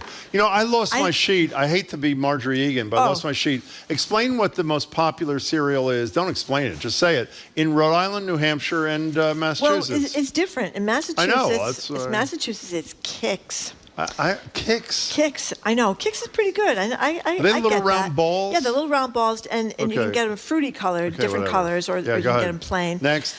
In Rhode Island, it's Honey Bunches of Oats. I don't even know what that is. Honey Bunches of Oats is the most popular cereal gym in California I don't as care. well. So How that's about New big. Hampshire? New Hampshire is Cheerios or Frosted Flakes. Wow, that's very interesting. And I'm glad I Vermont is asked. Honey Nut Cheerios. Really? I can't tell. Is that New York State? I guess New York don't State know. is Frosted Flakes. What is wrong with this? What is Which that? state is this? Cinnamon Toast Crunch? Yeah. I think is that New York? Do you like real cinnamon toast, by the way? I ate that a lot. I forgot Yes, when I was like a kid. I like Cinnamon cinnamon. toast, I like cinnamon fabulous. toast, but I can't see Cinnamon Okay, Toast fine. Crunch Okay. cereals, and I can't see the Reese's Peanut Butter Cup cereal. Reese's, whatever it is. Whatever it is, yeah. Okay, sometimes I think Marjorie and I were separated at birth. Grape nuts with bananas and raisins have confirmed it, says Ruth in Linfield. If you haven't done it, that is the way to do it. Sometimes, I hate to say this, but my father used to do this, and I do this sometimes too. I put cream on my cereal. Really? Yeah, it's Can really I tell you good. one other thing I want to complain about before we go back to the calls? Mhm. One of the most enjoyable breakfasts I ever had, which was healthy as compared to what I eat now, I stopped because of the ridicule from you. I would make overnight oats, where That's you can right. make 5 in mason Rolled jars oats. on Sunday nights. You Mhm. can eat one a day. And you ridiculed the fact that I would put fresh bananas on them, put it in the microwave, and the bananas would melt, which was a thrilling experience. Why did you choose to ridicule me about I became that? a convert. Don't you No, remember? you I did started not. making No, I them too. stopped. It's very good. Rolled oats, they're very good for you. They're not full of sugar, and they're supposed to give you all sorts of vitamins and Plus, they're minerals and really stuff like good. that. Don't you think they're really good? Yeah. Okay. And filling? Once again, says Jill, who's texting in, Jim is raining on Marjorie's enthusiasm. Can we please have a fun conversation, she says, about cereal? The answer, Jill, is no, we cannot. Lisa and Bill Ricca, you are next on Boston Public Radio. What's your story there, Lisa? Hello. Hey guys. Hi. I grew up in the 70s in Cambridge, and my favorite cereals back then were things like Count Chocula and Frankenberry and Boo Berry. And I got a kick out of seeing them in the stores again. I got to be honest. I was tempted to almost buy a box of Count Chocula just to see if it tasted the same. Do you still eat cereal or not? I don't eat cereal anymore. No, I went through the whole grape nuts phase and all that stuff. I do the oatmeal like you. I do the overnight oats. I do yogurt with fresh fruit. That's my kind of breakfast go-to now. Now, did you ever melt a banana? Did you ever melt a banana on top of oatmeal? I did not, and when I heard you say that, I'm gonna have to try that. I'm telling you, amazing. it really melts. You cut little thin slices, put it on top of the oatmeal, and it's like you feel like you've gone to heaven. Lisa, thanks for the call. That sounds. Wait! I had one more thing to say. What is it? You mentioned about Rice Krispies being the #1 cereal. Yes, in America. Yeah, I don't think it's because people eat it for breakfast. You got to remember that Rice Krispie treats are a huge thing with moms to make for kids. You're a genius. And they're also huge edibles. In the world of edibles, Rice Krispie treats are right up there. Is that really true? Marjorie just wrote that down. I wrote that down. I didn't know that. Very true. Yeah, Rice Krispie treats are very popular edible. With marshmallow fluff, Rice Krispies treats. Aren't they held together? Yeah, with marshmallow fluff. Listen to this. This is the thing about cereal, is the games you could play when you were eating your cereal. Like, Dan what do from you mean? Somerville just reminded me. Dan says he used to pick out the charms of the Lucky Charms and then fill a new bowl with the increased percentage of charms. Wow, that's fabulous. Isn't that fun? That's and really then if you had the a great way to raisin live. bran, did you pick out the raisins, Jim? I or- occasionally added raisins. Yeah, and actually, did you notice to that they Raisin put Bran. sugar in the raisins in the raisin bran? There were raisins coated in sugar. You know what happened to me when I was like 10? That was my favorite cereal. I opened a box and there were ants in the box. And when you when you used to like plunging in and you have them in the bowl, you don't see them. And when you pour the milk, they all float to the surface. It's very hard to get back into that particular cereal for 8 months to come. I think on that note, you have not been able to have a fun conversation about How cereal, long is Jim, this but this thing? We're done. Okay, we have 15 seconds. Very quickly, here's the Grape Nuts parody for you. I'm Hugh Cribbins. I've spent years learning about natural foods. Give me the pine tree.